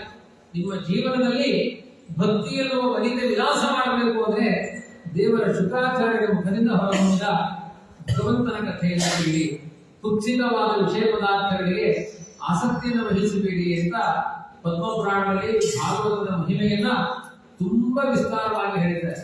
ನಾನು ತುಂಬಾ ಸಂಕ್ಷೇಪವಾಗಿ ಹೇಳಿದ್ದೇನೆ. ಭಾಗವತದ ಮಹಿಮೆ ಮುಗಿತಿ. ಇನ್ನು ಪ್ರಥಮ ಸ್ಕಂದ ಮೂರು ದಿನ ಕೊಟ್ಟಿದ್ದಾರೆ. ಒಬ್ಬೊಬ್ಬರಿಗೆ 3 ದಿನ ಅಂದ್ರೆ ಅವರವರ ಅರ್ಹತೆ ನೋಡಿಕೊಂಡು, ಕೆಲವರಿಗೆ 5 ದಿನ ಇರ್ಬೋದು. ನಿಯಮ ಹೇಗೆ 3 ಒಳ್ಳೆ ದೇವರು ಅದಕ್ಕೆ 3 ನಾಮ ಹಾಕೊಂಡಿದ್ದಾರೆ. 3 ದಿನ ಸಾಕು ನಿಮಗೆಲ್ಲ ಸಂಸಾರದ ಬಾಧೆ ಪರಿಹಾರ ಆಗಲಿಕ್ಕೆ. ತೇನ ವಿಘ್ನಾಃ ಪ್ರಣಶ್ಯಂತಿ ಸಿದ್ಧ್ಯಂತಿ ಚ ಮನೋರಥ ಅಂತ ಭಾಗವತದಲ್ಲಿ ಪ್ರಥಮ ಸ್ಕಂದದಲ್ಲಿ ಮೊದಲು ಸೂತ ಪುರಾಣಿಕರು ಮಾಡುವ ಮಂಗಳ ಪತ್ಯ ಜನ್ಮಾದ್ಯಸ್ಯೇತ ಅಂತ ಆರಂಭವಾಗಿ ಸತ್ಯಂ ಪರಂ ಧೀಮಹಿ, ಆ ಸರ್ವೋತ್ತಮನಾದ ಭಗವಂತನನ್ನ ನಾವೆಲ್ಲ ಸೇರಿ ಧ್ಯಾನ ಮಾಡೋಣ. ಯಾಕೆ ಅಂದ್ರೆ ಇಡೀ ಸಮಗ್ರ ಜಗತ್ತಿಗೆ ಸುಖವನ್ನು ಕೊಡುವ ದೊರೆ ಆ ಪರಮಾತ್ಮನಾಗಿದ್ದಾನೆ. ಅವನನ್ನೇ ನಾವು ಉಪಾಸನೆ ಮಾಡಿದ್ರೆ ಎಲ್ಲ ಫಲಗಳು ಸಿಗ್ತಾರೆ. ಆದ್ರಿಂದ ಸುಮ್ಮನೆ ಚಿಲ್ಲರೆ ದೈವಗಳ ಬಳಿಯೆಲ್ಲ ಹೋಗಿ ಕೇಳ್ತಾ ಇರಬಾರ್ದು. ಸುಮ್ಮನೆ ಬೀದಿ ಸುತ್ತೋದು, ಗಂಡ ದೇವತೆಗಳ ಹತ್ರ ಹೋಗಿ ಕೇಳೋದೆಲ್ಲ ಮಾಡಬಾರದು. ಗೃಹೀಯ ಇಂದ್ರಣಿ ಶಾಪ, ಗಟ್ಟಿಯಾಗಿ ಎಲ್ಲರಿಗೂ ಆಶ್ರಯ ಕೊಡುವ ದೇವರ ಬಳಿ ಹೋಗ್ಬೇಕು. ಅವರು ಯಾರು ಅಂದ್ರೆ ಸರ್ವೋತ್ತಮನಾದ ನಾರಾಯಣ. ಒಬ್ಬ ತನ್ನ ಮಗಳಿಗೆ ಮದುವೆ ಮಾಡಬೇಕು, ದಾರಿದ್ರ್ಯ ಇದೆ ಅಂತ ಹೇಳಿ ಒಂದು ರಾಜನ ಹತ್ರ ಹೋದಂತ. ನನಗೆ 3 ಜನ ಹೆಣ್ಮಕ್ಳು, ಮದುವೆ ಮಾಡಲಿಕ್ಕೆ ಕಷ್ಟ ಆಗಿದೆ, ಏನಾದರೂ ಒಂದು ಶ್ರೀಮಂತ ದೊರೆ ಏನಾದರೂ ಕೊಡೋದು. ಅವ್ರ ಮನೆ ತುಂಬಾ ಜನ ಕ್ಯೂ ನಿಂತಿದ್ದಾರೆ. ಯಾಕೆಂದ್ರೆ ಅವ್ರು ದಾನ ಮಾಡ್ತಾ ಇದ್ದ, ಬಂದವರಿಗೆ 5,000 10,000 ಅವ್ರ ಕಷ್ಟ ನೋಡಿ ಹಣ ಕೊಡ್ತಾ ಇದ್ದ. ಇವ್ನು ಬೇರೆ ಇದ್ದ ಕ್ಯೂನಲ್ಲಿ, ಇನ್ನೂ ಪೂಜೆ ಮುಗಿದಿಲ್ಲ ರಾಜನದ್ದು. ದೇವರ ಮನೆಗೆ ಒಂದು ಪ್ರಾರ್ಥನೆ ಕೇಳಿಸ್ತಾ ಇದ್ದಾನೆ. ದೇವರೇ, ಇವತ್ತು ತುಂಬಾ ಜನ ತಮ್ಮ ಕಷ್ಟವನ್ನು ಹೇಳಿಕೊಂಡು ಕ್ಯೂ ನಿಂತಿದ್ದಾರೆ, ಅವರಿಗೆಲ್ಲ ಕೊಡುವಷ್ಟು ಹಣ ಇಲ್ಲ, ಲಕ್ಷ್ಮೀಪತಿ ಆದ ಹಣ ಏನಾದರೂ ಕೊಟ್ರೆ ಅವ್ರದೆಲ್ಲ ಕಷ್ಟ ಪರಿಹಾರ ಮಾಡ್ತೇನೆ. ಆ ಬೇಡಿಕೆ ಬಂದ ಬಡ ಬ್ರಾಹ್ಮಣ ಕೇಳಿದ್ರೆ ಹೊರಟು ಹೋಗ್ಬಿಟ್ಟಂತೆ. ಆಮೇಲೆ ಯಾರು ಹೇಳಿದ್ರು, ರಾಜ ಒಬ್ಬರು ಬಂದಿದ್ದ ಬ್ರಾಹ್ಮಣ, ಬಡ ಬ್ರಾಹ್ಮಣ, ಯಾಕೋ ನಿನ್ನ ಹತ್ರ ಏನೂ ಕೇಳಿಲ್ಲ, ಹಾಗೆ ಹೊರಟೋದ. 3 ದಿನ ರಾಜನೇ ಅವ್ರ ಮನೆಗೆ ಬಂದನು. ನನ್ನ ಮನೆಗೆ ನಿನ್ನೆ ಏನೋ ಬೇಡ್ಕೊಂಡು ಬಂದಿದ್ದಿ, ಯಾಕೆ ನನ್ನ ಹತ್ರ ಕೇಳಿದ್ರೆ ಹಾಗೆ ಹೋದಿ? ಅಲ್ಲ, ನನಗೊಂದು ಬಡತನ ಇತ್ತು, 3 ಜನ ಮಕ್ಕಳಿಗೆ ಮದುವೆ ಮಾಡುವ ಸಂಪತ್ತಿರಲಿಲ್ಲ ಅನ್ನೋ 3 ಜನರ ಬಡತನ ಇತ್ತು. ನಿನ್ನ ಮನೆಗೆ ಬಂದಾದ್ಮೇಲೆ ಗೊತ್ತಾಯ್ತು ನನಗಿಂತ ದೊಡ್ಡ ಬಡವ ನೀನು ಅಂತ. ಹಾಗಾಗಿ ನಿನ್ನ ಹತ್ರ ಕೇಳಿಲ್ಲ. ಯಾಕೆ? ನಾನೇ ಬಡವ. ನಿನ್ನ ಮನೆಯಲ್ಲಿ 1000 ಜನ ಕ್ಯೂ ನಿಂತಿದ್ದಾರೆ, ಅವರಿಗೆಲ್ಲ ಸಂಪತ್ತು ಕೊಡಬೇಕು ಅಂತ ದೇವರನ್ನೇ ಬೇಡ್ತಾ ಇದ್ದಿ. ನಾನ್ ನಿನ್ನ ಬಳಿ ಬೇಡಿಕೆ ಬಂದೆ, ನೀನ್ ದೇವರನ್ನೇ ಬೇಡ್ತಾ ಇದ್ದಿ. ಅವಾಗ ಅನ್ಕೊಂಡೆ, ನೀನ್ ಕೇಳೋದು ನನ್ನ ದೇವರ ಹತ್ರ ಅಂತ ಆದ್ರೆ ನಾನೇ ನಿನ್ನ ಹತ್ರ ಕೇಳಬೇಕು ಅಂತ ನಾನು ದೇವರನ್ನೇ ಕೇಳಿದೆ. ನನ್ನ ಕಷ್ಟವನ್ನ ದೇವರು ಪರಿಹಾರ ಮಾಡಿದ. ಇದನ್ನೇ ದಾಸರು ಹೇಳ್ತಾರೆ, ಬೇಡಿದರೆ ಎಲ್ಲ ಒಡೆಯನ ಬೇಡುವೆ. ಗಂಡಲೆಲ್ಲ ಹೋಗಿ ಪ್ರಾರ್ಥನೆ ಮಾಡಬೇಡಿ, ದೇವರನ್ನೇ ಶರಣಾಗತರಾಗಿ ಅವನು ನಮ್ಮ ಕಷ್ಟಗಳನ್ನು ಪರಿಹಾರ ಮಾಡ್ತಾನೆ. ಕುಚೇಲನ ಕಥೆ ಭಾಗವತದಲ್ಲಿ ಬರುವುದು ಅದನ್ನೇ. ದೇವರ ಮುಂದೆ ನನ್ನ ಕಷ್ಟವನ್ನು ಹೇಳಿದ್ರೆ ನನ್ನ ಕಷ್ಟವನ್ನು ಪರಿಹಾರ ಮಾಡ್ತಾನೆ. ಹಾಗಾಗಿ ಲಕ್ಷ್ಮೀಪತಿ ಅಂತ ಸಖನಿದ್ದ ಬಳಿಕ ಚಿಂತೆಯಾತಕ್ಕೆ ಅಂತ ನಮಗೆ ಭಿಕ್ಷೆಯಾತಕೋ ಬಾಲಾಕ್ಷ ನಿನಗೆ ಅಂತ ದಾಸರು ಕೇಳ್ತಾರೆ. ಭಿಕ್ಷೆ ಯಾಕೆ ಬೇಡಬೇಕು? ರುದ್ರದೇವರು ಕೂಡ ವರವನ್ನು ಕೊಡುವನು, ರುದ್ರದೇವಿಗೆ ವರವನ್ನು ಕೊಡುವನು ಲಕ್ಷ್ಮೀಪತಿ ಆದ ಭಗವಂತ. ಆದ್ರಿಂದ ನಮ್ಗೆ ಏನೆಲ್ಲ ಕಷ್ಟಗಳಿದೆ ಆ ದೇವರಲ್ಲೇ ನಾವು ಪ್ರಾರ್ಥನೆ ಮಾಡೋಣ, ಅವನನ್ನೇ ಬೇಡೋಣ ಅಂತ ಜಗತ್ತಿನ ಸೃಷ್ಟಿ ಸ್ಥಿತಿ ಲಯ ಎಲ್ಲವನ್ನೂ ಮಾಡುವಂತಹ ಸರ್ವೋತ್ತಮನಾದ ಭಗವಂತನ ಬಳಿ ನಮ್ಮ ಪ್ರಾರ್ಥನೆಗಳನ್ನ ಸಲ್ಲಿಸೋಣ ಅಂತ ಹೇಳಿ ಭಾಗವತದಲ್ಲಿ ಆರಂಭದಲ್ಲಿಗೆ ಭಗವಂತನ ಒಂದು 24 ಅವತಾರಗಳ ಮಹಿಮೆಗಳನ್ನು ಹೇಳಿದ್ದಾರೆ. ಭಗವಂತ ಮತ್ಸ್ಯ ಕೂರ್ಮ ಇತ್ಯಾದಿ ಅವತಾರಗಳ ಜೊತೆಗೆ ವೇದವ್ಯಾಸ ಅವತಾರದಿಂದ, ಧನ್ವಂತರಿ ಅವತಾರದಿಂದ, ಮೋಹಿನಿ ಅವತಾರದಿಂದ, ಪರಶುರಾಮ ಅವತಾರದಿಂದ, ಬೇರೆ ಬೇರೆ ಅವತಾರಗಳಿಂದ ಜಗತ್ತಿನ ಕಷ್ಟಗಳನ್ನೆಲ್ಲ ಪರಿಹಾರ ಮಾಡಿದ್ದಾರೆ. ಇಂತಹ ಭಗವಂತನ ಸ್ತೋತ್ರಗಳಿಂದ ನಮ್ಮೆಲ್ಲ ಕಷ್ಟಗಳು ಪರಿಹಾರವಾಗುತ್ತೆ. ದೇವರ ಸ್ತೋತ್ರ ಯಾಕೆ ಮಾಡಬೇಕು ಅಂದ್ರೆ ಅವಾಗವಾಗ ಬರುವ ನೂರಾರು ವಿಘ್ನಗಳು ಹೊರಗೆ ಇನ್ನೂ ದೂರ ಆಗ್ತದೆ. ನನ್ನ ಪ್ರವಚನ ನಿಮ್ ಗಂಟೆ ಎರಡೂ ಚೆನ್ನಾಗಿರುತ್ತೆ. ಆ ರೀತಿಯಾಗಿ ಅವಾಗವಾಗ ಬರುವ ವಿಘ್ನಗಳು ಅದನ್ನೆಲ್ಲ ಪರವಾಗಿರ್ತದೆ. ಅವರಿಗೆ ಅಲ್ಲಿ ಭಕ್ತಿ, ಇಲ್ಲಿ ಶ್ರದ್ಧೆ ಎರಡೂ ಸೇರಿದ್ರೆ ಚೆನ್ನಾಗಿರುತ್ತೆ. ಅದಕ್ಕೆ ಅದನ್ನು ಮ್ಯೂಸಿಕ್ ನೋಡ್ಕೊಂಡ್ಬಿಡಿ. ಕೆಲವೊಮ್ಮೆ ನಮ್ಮ ಪ್ರವಚನ ಯೂಟ್ಯೂಬ್ ಅಲ್ಲಿ ಹಾಕಬೇಕಾದ್ರೆ ಸೈಡಿನ ಮ್ಯೂಸಿಕ್ ಹಾಕಿರಲ್ವಾ, ಹಾಗೆ ನಾಳೆ ಮ್ಯೂಸಿಕ್ ಅಂತ ಅನ್ಕೊಂಡ್ಬಿಡಿ. ಎಲ್ಲ ಅನುಸಂಧಾನದಲ್ಲಿದೆ. ಈ ರೀತಿಯಾಗಿ ಅಥವಾ ಕೆಲವರು ನಿದ್ದೆ ಬರುತ್ತೆ ತೊಳಿತಾರೆ ಜದ್ದೇವಿಗೆ. ಈ ರೀತಿಯಾಗಿ ಭಗವಂತನ ಕಥೆಯಲ್ಲಿ ಅವನ ಒಂದೊಂದು ನಾಮಸ್ಮರಣೆಗಳು, ಒಂದೊಂದು ರೂಪಗಳ ಸ್ಮರಣೆ ಅದನ್ನು ಮಾಡ್ತಾ ಹೋದ್ರೆ ನಮ್ಮ ಕಷ್ಟಗಳೆಲ್ಲ ಪರಿಹಾರ ಆಗುತ್ತೆ. ಅದಕ್ಕೆ ದೃಷ್ಟಾಂತ ಹೇಳ್ತಾ ಹೋಗ್ತಾರೆ. ನೋಡಿ, ಕಷ್ಟಗಳು ಎಲ್ಲಿಂದ ಬಂತು? ಶುರುವಾಯ್ತು ಕೃಷ್ಣ ಅಂದ್ರೆ ಕಷ್ಟ ಪರಿಹಾರಕ ಅಂತ. ಅದರಲ್ಲಿ ದಾಸ ಹೇಳಿದ್ರು, ಕೃಷ್ಣ ಎಂದರೆ ಕಷ್ಟ ಒಂದಿಷ್ಟಿಲ್ಲ ಕೃಷ್ಣ ಎನ್ನಬಾರದು. ನಮ್ಮ ದೇಹದ ತುಂಬಾ ಕ್ಷಣ ಕ್ಷಣಕ್ಕೆ ಪಾಪಗಳು ಹುಟ್ಟುತ್ತಾನೇ ಇರುತ್ತದೆ. ಕೃಷ್ಣ ರಾಮ ಅಂತ ಹೇಳ್ತಾ ಇದ್ರೆ ಪಾಪಗಳೆಲ್ಲ ಹೋಗ್ತಾ ಇರುತ್ತದೆ. ಇದರಿಂದ ಕ್ಷಣ ಕ್ಷಣಕ್ಕೆ ಅಂಟಿಕೊಳ್ತಾನೆ ಇರುತ್ತೆ. ಮೈಯಲ್ಲಿ ಧೂಳು ಅಂಟಿಕೊಳ್ಳಲ್ಲ, ಕಸ್ಮರ ಅಂಟಿಕೊಳ್ಳಲ್ಲ, ಹಾಗೆ ಪಾಪಗಳು ಅಂಟಿಕೊಳ್ಳುತ್ತೆ. ಒಂದು ಬಾರಿ ಬೀದಿಯಲ್ಲಿ ಸುತ್ತಾಡಿಕೊಂಡು ಬಂದ್ರೆ ಮೈ ತುಂಬ ಒಂದಷ್ಟು ಧೂಳು ಅಂಟಿಕೊಳ್ಳುತ್ತೆ. ಹಾಗೆ ಜಗತ್ತಿನ ವಿಚಾರಗಳಿಂದ ನಮ್ಮ ಬುದ್ಧಿಯಲ್ಲಿ ಕಶ್ಮಲ ಹುಟ್ಟುತ್ತೆ. ಆ ಕಶ್ಮಲಕ್ಕೆ ಪರಿಹಾರದ ನೀರು ಯಾವುದು ಅಂದ್ರೆ ಇದು ಬಾಕ್ಯ ಜಲ ಅಲ್ಲ, ಕೃಷ್ಣನ ಸಂಕೀರ್ತನೆ, ರಾಮ ನಾಮದ ಸಂಕೀರ್ತನೆ ನಮ್ಮ ಕಶ್ಮಲಗಳನ್ನೆಲ್ಲ ಪರಿಹಾರ ಮಾಡುತ್ತೆ. ಎಂತೆಂಥ ಕಷ್ಟಗಳನ್ನು ಪರಿಹಾರ ಮಾಡುತ್ತೆ. ಅದಕ್ಕೊಂದು ದೃಷ್ಟಾಂತ ಯಾವುದು ಅಂದ್ರೆ, ನಾರದರು ಪ್ರಾರ್ಥನೆ ಮಾಡ್ತಾರೆ, ಜಗತ್ತಿನ ಈ ಜನರ ಕಷ್ಟವನ್ನೆಲ್ಲ ಪರಿಹಾರ ಮಾಡಲಿಕ್ಕೆ ಒಂದು ಭಾಗವತ ಗ್ರಂಥವನ್ನು ರಚನೆ ಮಾಡುವಂತ ಪ್ರಾರ್ಥನೆ ಮಾಡ್ತಾರೆ. ಆ ಭಾಗವತದ ಆರಂಭದಲ್ಲಿ ಬರುವ ಕಥೆ ಉತ್ತರೆಯ ಕಷ್ಟ ಪರಿಹಾರ. ಕಥೆ ಏನಾಗಿದೆ ಅಂದ್ರೆ, ಈ ಪಾಂಡವರೆಲ್ಲ ಧರ್ಮದಿಂದ ದೇಶವನ್ನು ರಕ್ಷಣೆ ಮಾಡಬೇಕು ಅನ್ನುವ ಪ್ರಯತ್ನದಲ್ಲಿ ಸ್ವಾರ್ಥಿಗಳಾದ ದುರ್ಯೋಧನರಿಗೆ ಏನು ಆಲೋಚನೆ ಅಂದ್ರೆ ಪಾಂಡವರು ಸುಖ ಪಡಿಬಾರದು. ವಾಸ್ತವಿಕವಾಗಿ ಪಾಂಡವರಿಗೆ ಆಸೆಯೇ ಇಲ್ಲ. ಅವರಿಗೆ ಸುಖ ಹೊಂದಬೇಕು ಅನ್ನುವ ಅಪೇಕ್ಷೆಯಿಂದ ಪಾಂಡವರು ಅವತಾರ ಮಾಡಿಯೇ ಇಲ್ಲ. ಯಾಕೆಂದ್ರೆ ಅವತಾರ ಮಾಡಿದ್ದೇ ಪಾಂಡವೇಶ್ವರದಲ್ಲಿ. ಪಾಂಡವರು ಬದರಿ ಕ್ಷೇತ್ರದಲ್ಲಿ ಅವರ ಅವತಾರ, ವೈರಾಗ್ಯದ ಕ್ಷೇತ್ರದಲ್ಲಿ ಅವತಾರ ಹೊಂದಿದ್ದಾರೆ. ಅವ್ರ ಸುಖದ ಆಕಾಂಕ್ಷೆಗಳು ಅವ್ರು ಹುಟ್ಟಿದ ಜಾಗದಿಂದ ಇಲ್ಲ ಅವರಿಗೆ. ಈ ದುರ್ಯೋಧನಾದಿಗಳಿಗೆ ಸುಮ್ಮನೆ ಒಂದು ಮಾತ್ಸರ್ಯ.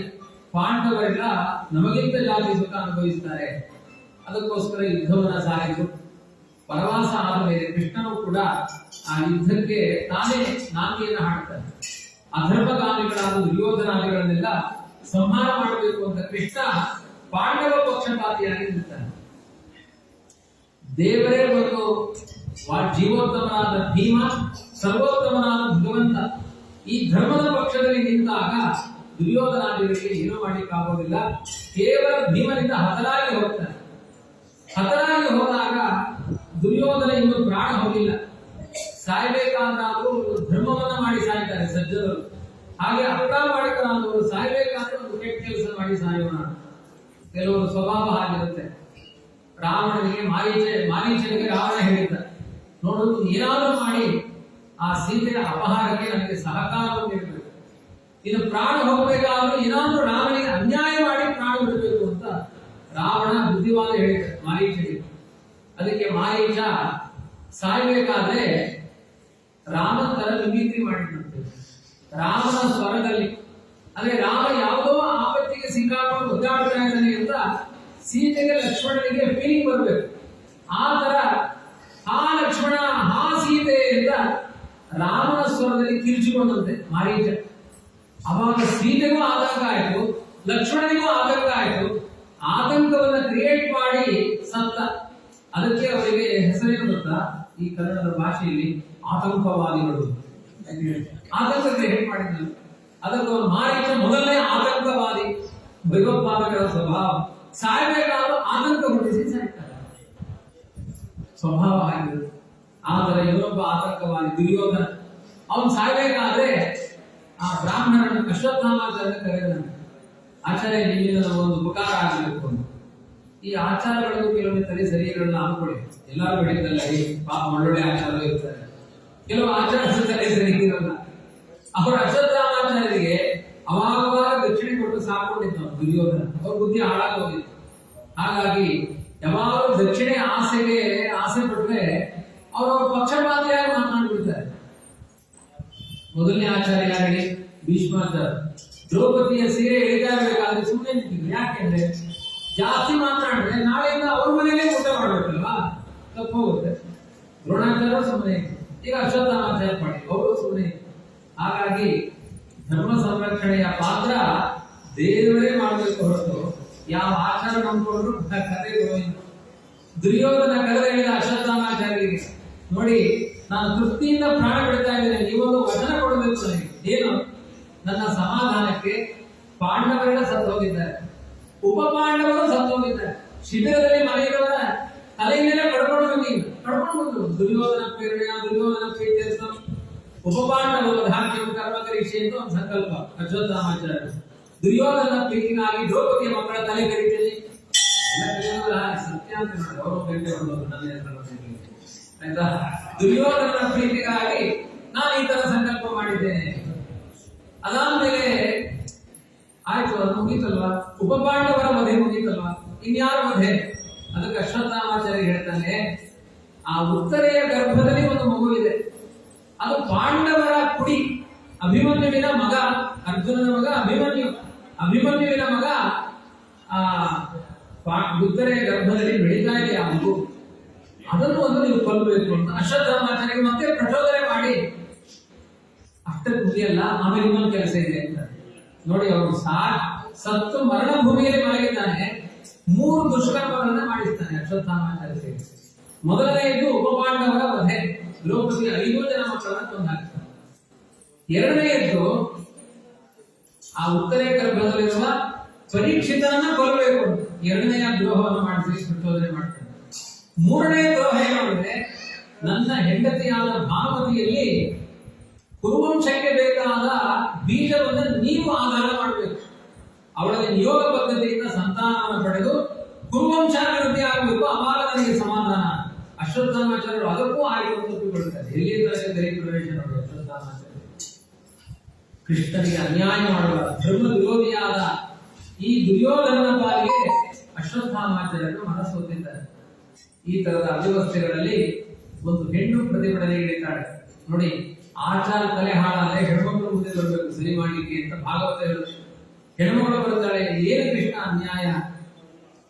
ಎಂಥ ಅಶ್ವತ್ಥಾಮಾಚಾರ್ಯರಲ್ಲಿ ಯಾರು? ರುದ್ರದೇವರ ಅವತಾರ. ಅವರ ಬುದ್ಧಿ ಹಾಳಾಗೋಗಿದೆ. ಕೃಷ್ಣ ನನ್ನ ಗರ್ಭದಲ್ಲಿರುವ ಮಗುವಿನ ಮೇಲೆ ಬ್ರಹ್ಮ ಶಿರೋಸ್ತ್ರವನ್ನು ಪ್ರಯೋಗ ಮಾಡಿದ್ದಾರೆ, ನೀನೇ ರಕ್ಷಣೆ ಮಾಡಬೇಕು ಅಂತ ಒಂದು ಪ್ರಾರ್ಥನೆ ಮಾಡ್ತಾರೆ. ಪಾಹಿ ಪಾಹಿ ಮಹಾಬಾಹೋ ದೇವದೇವ ಜಗತ್ಪತೆ ನಾಣ್ಯಂ ಪದಭಯಂ ಪಶ್ಯೆ ಯತ್ರ ಮೃತ್ಯು ಪರಸ್ಪರಂ. ಜಗತ್ತಿನಲ್ಲಿ ಒಂದು ವೇಳೆ ನನ್ನ ಮಗು ಸತ್ತೋದ್ರೆ ಜಗತ್ತೆಲ್ಲ ಸತ್ತೋದು. ಎಷ್ಟು ಚಂದನ ಮಾತು ಹೇಳ್ತಾರೆ. ಯಾಕೆಂದ್ರೆ ಧರ್ಮ ಯಾವುದು ಅಧರ್ಮ ಯಾವುದು ಅಂತ ಗೊತ್ತಾದ್ರೆ ಧರ್ಮ ಮಾಡುವವರು ಅಧರ್ಮಗಾಮಿಗಳನ್ನು ಶಿಕ್ಷೆ ಕೊಟ್ಟು ಜಗತ್ತೆಲ್ಲ ಸುಸೂತ್ರವಾಗಿ ನಡೆಯುವ ಹಾಗೆ ಮಾಡ್ತಾರೆ. ಒಬ್ಬ ಧರ್ಮ ಹೇಳುವ ವ್ಯಕ್ತಿಯೇ ಇಲ್ಲ ಅದೇನಾಗುತ್ತೆ ಹೇಳಿ? ಎಲ್ಲ ಅಧರ್ಮ ಮಾಡುವವರು ಪರಸ್ಪರ ಹಿಂಸೆ ಮಾಡ್ತಾರೆ, ಎಲ್ಲ ಸತ್ತೋಗ್ತಾರೆ. ಜಗತ್ತಿನ ಸಾವಿರಾರು ಜೀವರು ಬದುಕಬೇಕು ಅಂದ್ರೆ ನಮ್ಮ ಹೊಟ್ಟೆಯಲ್ಲಿರುವ ಒಂದು ಜೀವವನ್ನ ಬದುಕಿಸುವಂತ ಕೇಳ್ತಾರೆ. ಯಾಕೆಂದ್ರೆ ಇದು ಧರ್ಮ ಪರಂಪರೆಯ ಜೀವ, ಅದರ ನೇಚರೇ ಧರ್ಮ ರಕ್ಷಣೆ ಎನ್ನುವ ಶಕ್ತಿ ಇದೆ ಆ ಜೀವಕ್ಕೆ. ಆದ್ರಿಂದ ನಿನ್ನನ್ನು ಬಿಟ್ಟು ಅಭಯದಾನ ಮಾಡುವ ಶಕ್ತಿ ಯಾರ ಬಳಿ ಹೋಗಿ ಕೇಳಬೇಕು? ಯಾರನ್ನ ಕೇಳಬೇಕು? ಬ್ರಹ್ಮನಲ್ಲಿ ಹೋಗಿ ಕೇಳಬೇಕು, ಮೌನವಾಗಿದ್ದಾನೆ. ರುದ್ರನಲ್ಲಿ ಹೋಗಿ ಕೇಳಬೇಕು, ಅವನೇ ಅಸ್ತ್ರ ಪ್ರಯೋಗ ಮಾಡಿದ್ದಾನೆ. ಯಾವ ದೇವತೆಗಳ ಬಳಿ ಬಂದು ಕೇಳಬೇಕು? ಅದನ್ನೇ ಮೊದಲು ಭಾಗವತ ಹೇಳಿ. ಪದ್ಮಪುರಾಣಿಗಳು ಅದನ್ನೇ ಕಂಡ ಬೀದಿ ಸಿಕ್ಕ ದೇವತೆಗಳಿಗೆಲ್ಲ ನಮಸ್ಕಾರ ಮಾಡಿಕೊಂಡು ಹೋಗಬೇಡಿ, ಸರ್ವೋತ್ತಮನಾದ ಭಗವಂತನ ನೆರಳಿನಲ್ಲಿ ಬದುಕಿ ಅವರನ್ನು ಆಶ್ರಯ ಪಡೆಯಿರಿ. ಈಗ ನೋಡಿ, ಅಶ್ವತ್ಥಾಮಾಚಾರ್ಯರು ಅವರೇ ಅನ್ಯಾಯಕ್ಕೆ ತಯಾರಾಗಿ ನಿಂತಾಗ ಯಾರಿಗೆ ನಾವು ಶರಣ ಹೋಗ್ತೇವೆ? ಅದಕ್ಕೆ ನಾಣ್ಯಂ ತದಭಯಂ ಪಶ್ಯೆ, ನಿನ್ನಂತೆ ಅಭಯದಾನ ಮಾಡುವ ವ್ಯಕ್ತಿ ಧರೆಯಲ್ಲಿ ಯಾರೂ ಇಲ್ಲ. ಅಭಿಪ್ರವತಿ ಮಾಮೀಶ ಶರಸ್ತತ್ತಾಯ ಸೋ ವಿಭೋ ಕಾಮಂತ ಹನುಮಾನ್ ನಾಥ ಮಾಮೇ ಗರ್ಭೋ ನಿಪಾತ್ಯತ. ನನ್ನನ್ನು ಅಟ್ಟಿಸಿಕೊಂಡು ಬರ್ತಾ ಇದೆ, ಯಾವುದು ಬ್ರಹ್ಮಶಿರೋತ್ರ ನನ್ನನ್ನ ಅಟ್ಟಿಸಿಕೊಂಡು ಬರ್ತಾ ಇದೆ. ನಾನು ಎಲ್ಲಿ ಹೋದರೂ ನನ್ನ ಗರ್ಭವನ್ನು ಸುಡುವ ಪ್ರಯತ್ನದಲ್ಲಿ ಇದೆ. ಕಾಮಂತ ಹನುಮಾನ್ ನಾಥ, ನನ್ನ ಮರಣ ಆದರೆ ನನಗೇನು ಬೇಸರ ಇಲ್ಲ, ಆದ್ರೆ ನನ್ನ ಗರ್ಭದಲ್ಲಿರುವ ಜೀವ ಸಾಯಬಾರದು. ಯಾಕೆಂದ್ರೆ ಧರ್ಮ ಪಡೆಯುವುದು ಆ ಜೀವದಿಂದ. ನನ್ನ ಸಮರ್ಪಣೆಯನ್ನೇ ಮಾಡ್ತೇನೆ ಆ ಮಗುವಿನ ರಕ್ಷಣೆಗಾಗಿ, ನಿನ್ನ ಅನುಗ್ರಹವನ್ನು ಬೇಕಾಗಿದೆ ಅಂತ ಕೇಳಿದ್ರೆ ಕೃಷ್ಣ ಹೇಳ್ತಾನೆ, ಅಶ್ವತ್ಥಾಮನ ಈ ದುರ್ನೀತಿ ಅತಿಯಾಗಿದೆ ಅಂತ ಅನಿಸುತ್ತೆ ಕೃಷ್ಣನಿಗೆ. ಅಶ್ವತ್ಥಾಮನಕ್ಕೂ ಹೋಗಿ ಹೇಳ್ತಾನೆ, ಅಶ್ವತ್ಥಾಮ, ನೀನು ಮಾಡಿದ ತುಂಬಾ ಅನ್ಯಾಯವನ್ನು ಸಹಿಸಿಕೊಂಡಿದ್ದೇನೆ, ಇದು ಅಸಹನೀಯವಾದ ಅಪರಾಧ, ಇದು ಅಕ್ಷಮ್ಯ ಅಪರಾಧ. ಧರ್ಮ ಶಾಶ್ವತವಾಗಿ ಕೊಲ್ಲಬೇಡ. ತಾತ್ಕಾಲಿಕವಾಗಿ ಅಧರ್ಮ ಮಾಡಿದರೆ ಕ್ಷಮೆ ಇದೆ, ಶಾಶ್ವತವಾಗಿ ಅಧರ್ಮದಿಂದ ಆಗುತ್ತೆ. ಅದು ಪಾಂಡವರ ಸಂತಾನ, ಧರ್ಮದ ಬೀಜ, ಅದನ್ನು ನೀನು ರಕ್ಷಣೆ ಮಾಡಬೇಕು. ಬ್ರಹ್ಮಶಿರೋಸ್ತ್ರವನ್ನ ವಾಪಸ್ ತೆಗೆದುಕೋ ಅಂತ ಕೃಷ್ಣ ಹೇಳ್ತಾನೆ. ಅದಕ್ಕೆ ಅಶ್ವತ್ಥಾಮನ ಬುದ್ಧಿ ಸರಿ ಇಲ್ಲ. ಈಗ ಅಶ್ವತ್ಥಾಮ ಹೇಳ್ತಾನೆ, ಕೃಷ್ಣ ನೀನು ನನ್ನ ಬಳಿ ಬಂದು ಕೇಳ್ತಾ ಇದ್ದೀನಿ ಅಂತ ಜಗತ್ತಿಗೆ ಗೊತ್ತಿಲ್ಲ. ಜಗತ್ತಿಗೆ ಗೊತ್ತಾದ್ರೆ ನಿನ್ನ ಸರ್ವೋತ್ತಮ ಅಂತ ಯಾರು ಹೇಳಲ್ಲ. ಯಾಕೆ? ನೀನು ಸರ್ವಶಕ್ತನೇ, ಆದರೆ ನನ್ನ ಹತ್ರ ಒಂದು ಪ್ಲೀಸ್ ಮಾಡ್ಬೇಕು, ನೀನು ರಕ್ಷಣೆ ಮಾಡಬಹುದಲ್ವ? ಹಾಗಾಗಿ ನೀನು ಸರ್ವಶಕ್ತನಾಗಿದ್ರೆ ಆ ಮಗುವನ್ನು ಬದುಕಿಸು ನೋಡೋಣ. ನನ್ನ ಸಾಮರ್ಥ್ಯ ದೊಡ್ಡದು, ನಿನ್ನ ಸಾಮರ್ಥ್ಯ ದೊಡ್ಡದು, ಪರೀಕ್ಷೆ ನಡೆದೇ ಬಿಡಲಿ ಅಂತಾನೆ ಅಶ್ವತ್ಥಾಮ. ಅದಕ್ಕೆ ಕೃಷ್ಣ ಹೇಳ್ತಾನೆ, ಪಶ್ಯಮೆ ದುರ್ಮತೆ ವೀರ್ಯಂ ಯತ್ತೇ ಶಕ್ಯಂ ಪುರುಷ್ವತಃ ಉಜ್ಜೀವಯಾಮಿ ಅಹಂ ರಾಜನ್ ಯತತಃ ಶಕ್ತಿ ದೋಷಿತೆ. ನಿನ್ನ ಅವತಾರ ರೂಪ, ನಿನ್ನ ಮೂಲ ರೂಪ, ನಿನ್ನಲ್ಲಿರುವ ಏನೆಲ್ಲ ಶಕ್ತಿಗಳಿದೆಯೋ, ನಿನ್ನ ಕುಮಂತ್ರಗಳಿದ್ದಾವೋ, ನಿನ್ನ ದುರ್ನೀತಿಗಳಿದ್ದಾವೋ, ನಿನ್ನ ಮಂತ್ರೋಪದೇಶಗಳಿದ್ದಾವೋ, ಅದೆಲ್ಲ ಆ ಗರ್ಭದ ಮಗುವಿನ ಮೇಲೆ ಪ್ರಯೋಗ ಮಾಡು. ಬದುಕಿಸುವ ಹೊಣೆಗಾರಿಕೆಯನ್ನು ನಾನು ಹೊತ್ತುಕೊಳ್ತೇನೆ. ನಿನ್ನಿಂದ ಪಾಪಕರ್ಮ ನಡೆಯಬಾರದು ಅಂತ ಬುದ್ಧಿವಾದ ಹೇಳಿದ ಮಾತ್ರಕ್ಕೆ ನೀನು ಅನ್ಯಾಯವನ್ನೇ ಮಾಡ್ತೇನೆ ಅಂದ್ರೆ ಅದನ್ನ ಮೀರಿ ನಡೆಯುವ ಸಾಮರ್ಥ್ಯ ನನ್ನಲ್ಲಿದೆ, ನಾನು ತೋರಿಸ್ತೇನೆ ಅಂತ ಕೃಷ್ಣ ಪ್ರತಿಜ್ಞೆ ಮಾಡಿ ಆ ಗರ್ಭದಲ್ಲಿ ಕುಳಿತು ಆ ಮಗುವಿನ ರಕ್ಷಣೆಯ ಹೊಣೆಗಾರಿಕೆಯನ್ನು ತೆಗೆದುಕೊಳ್ಳುತ್ತಾನೆ ಪರಮಾತ್ಮ. ಆ ಸಮಯದಲ್ಲಿ 9 ತಿಂಗಳು ಗರ್ಭದಲ್ಲಿ ಮಗು ನಿರ್ವಿಘ್ನವಾಗಿ ಬೆಳೆಯುತ್ತೆ. ಉತ್ತರ ಕೇಳಿದ್ದು, ದೇವರೇ ಹೊಟ್ಟೆಯಲ್ಲಿರುವ ಮಗುವನ್ನ ರಕ್ಷಣೆ ಮಾಡುವುದು.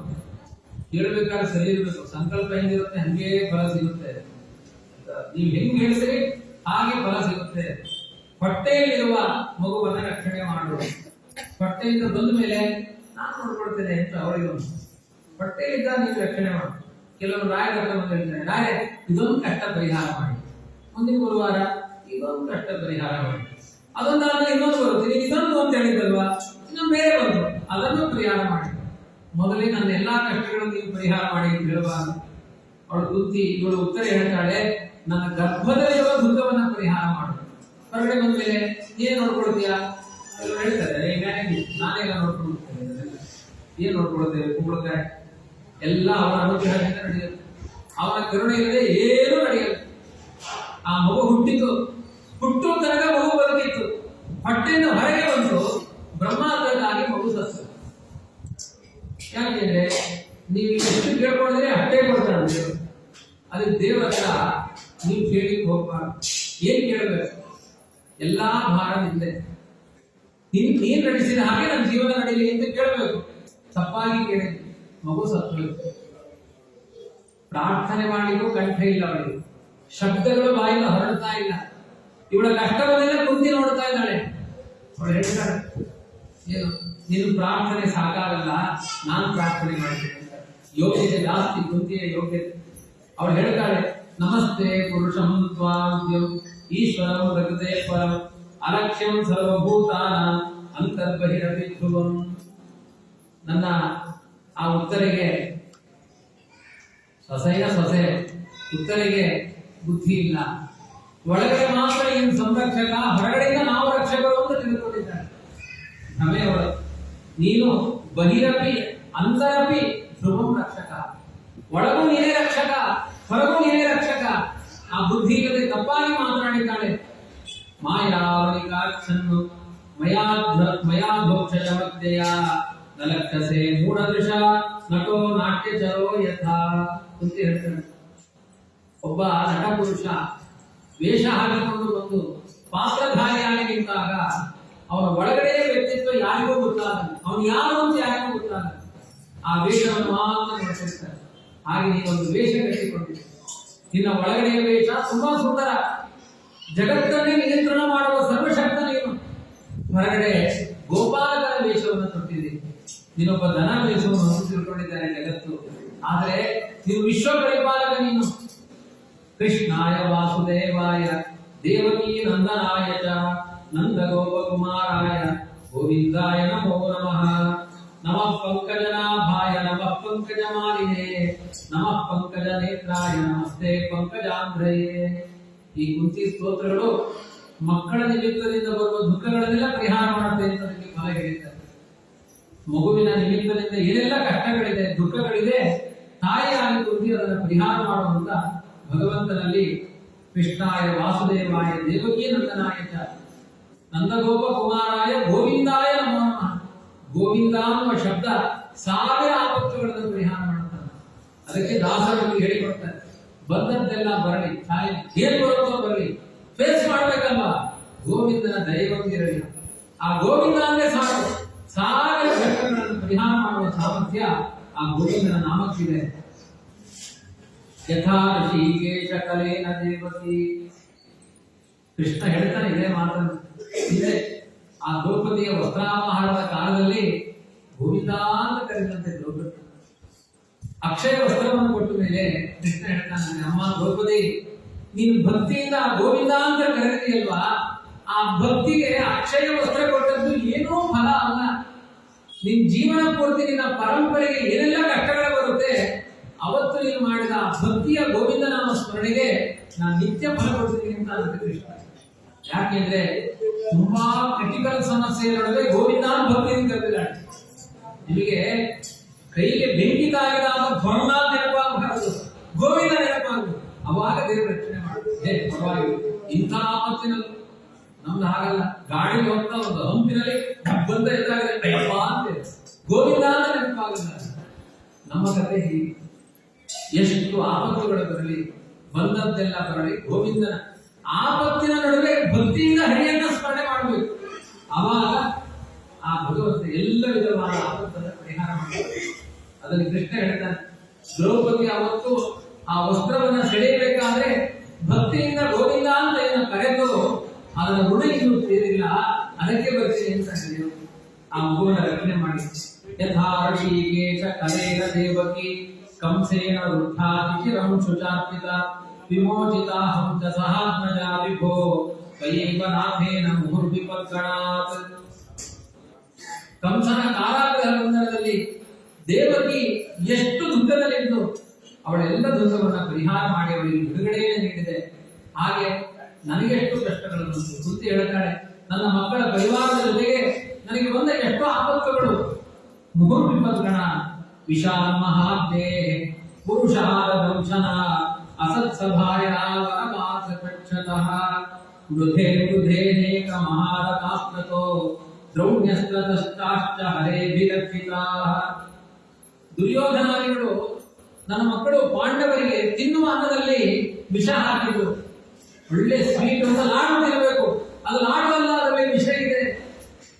ಸಂತೋಷ ಅಂತ ಅನುಭವಿಸಬೇಕು, ಅದರಲ್ಲಿ ದುಃಖವನ್ನು ಸೇವನೆ ಮಾಡಿದ್ದಾರೆ ದುರ್ಯೋಧನಾದಿಗಳು. ಅದನ್ನ ಅರ್ಥ ಮಾಡಿಕೊಂಡು ಆ ಲಾಡುಗಳ ವಿಷದ ಬಾಧೆಯನ್ನ ನೀನು ಪರಿಹಾರ ಮಾಡಿದ್ದೇವೆ. ಅದಕ್ಕೆ ದೇವರಿಗೆ ಶ್ರೀಕೃಷ್ಣ ಅಂತ ಹೆಸರು. ಶ್ರೀ ಅಂದ್ರೆ ವಿಷ ಅಂತ ಅರ್ಥ, ಕೃಷ್ಣ ಅಂದ್ರೆ ಅದನ್ನು ಪರಿಹಾರ ಮಾಡಿದ. ಲಾಡಿನಲ್ಲಿದ್ದ ವಿಷಬಾಧೆಯನ್ನೆಲ್ಲ ದೇವರು ಪರಿಹಾರ ಮಾಡಿದ. ಶ್ರೀಕೃಷ್ಣ ಅಂತ ಹೇಳಬೇಕು ದೇವರಿಗೆ. ಅಸತ್ಸಭಾಯ, ಕೆಟ್ಟ ಸಭೆ. ಕೆಟ್ಟ ಸಭೆಯಾಗೆ ಒಂದು ಹೆಣ್ಣಿಗೆ ಸಾಮೂಹಿಕವಾದ ಅಪಚಾರ ಮಾಡ್ತಾ ಇದ್ದಾರೆ. ದ್ರೌಪದಿಗೆ ಯಾರು ರಕ್ಷಕರಿರಲಿಲ್ಲ. ಮತಿವಂತರಾದ, ನೀತಿವಂತರಾದ, ಬಲವಂತರಾದ ಗಂಡಂದಿರೆಲ್ಲ ಕೈ ಕೊಳ ಹಾಕೊಂಡು ನಿಂತಿದ್ದಾರೆ. ಆ ಸಮಯದಲ್ಲಿ ಅವನು ಪ್ರಾರ್ಥನೆ ಮಾಡಿದ ಗೋವಿಂದ ಅನ್ನುವ ನಾಮಸ್ಮರಣೆಗೆ ಇನ್ನು ರಕ್ಷಣೆ ಕೊಡ್ತೀಯಲ್ಲ ದೇವರೇ. ವನವಾಸ ಕೃಚ್ಛತಃ, ಕಾಡಿಗೆ ಕಳಿಸಿದ್ರು ಉಟ್ಟ ಬಟ್ಟೆಯಲ್ಲಿ. ಪಾಂಡವರು ತಮ್ಮ ಜೊತೆಗೆ ಲಕ್ಷ ಲಕ್ಷ ಜನಗಳಿಗೆ ಬಂಗಾರದ ತಟ್ಟೆಯಲ್ಲಿ ಊಟ ಹಾಕಿದ್ದಾರೆ. ಬೆಳಿಗ್ಗೆ ಮಾಡಿದ ತಟ್ಟೆ ರಾತ್ರಿ ಇಲ್ಲ, ಬೇರೆ ಹೊಸ ತಟ್ಟೆ. ಎಷ್ಟು ಇದೆ ಮೌಲ್ಯ ಇವತ್ತು ಬಂಗಾರಕ್ಕೆ. ಬಂಗಾರ ಅಂದ್ರೆ ಸಾಕು, ಬಾಯಿ ತೆಗಿತೇವೆ ಅಂತಂದು ಯೂಸ್ ಅಂಡ್ ಥ್ರೋ. ಒಬ್ಬೊಬ್ಬರಿಗೆ ಒಂದೊಂದು ತಟ್ಟೆ, ಕಳ್ಕೊ ಪೇಪರ್ ತಟ್ಟೆ ಅಲ್ಲ, ಕೈಯಲ್ಲಿ ಹಿಡ್ಕೊಂಡ್ರೆ 5 ಕೆಜಿ ತಟ್ಟೆ ಒಬ್ಬೊಬ್ಬರಿಗೆ. ಊಟ ಮಾಡಿದ್ರೆ ಥ್ರೋ ಮಾಡೋದನ್ನ, ಯಾಕೆಂದ್ರೆ ರಾತ್ರಿ ಹೊಸ ತಟ್ಟೆ. ಅವ್ರು ಹೇಳಿದ್ರು ಆಚಾರ್ಯ ಏನು ಥ್ರೋ ಮಾಡಿದ್ದಾರೆ ಹೇಳಿ ಅಂತ ಹೋಗ್ಬಿಡ್ತೀವಿ. ಅಷ್ಟು ಪಾಂಡವರಿಗೆ ಮಾಡಿದ ಉಪಕಾರ. ಮೃದೇ ಮೃಧೆ ಅನೇಕ ಮಹಾರಾಜಾಸ್ನತೋ.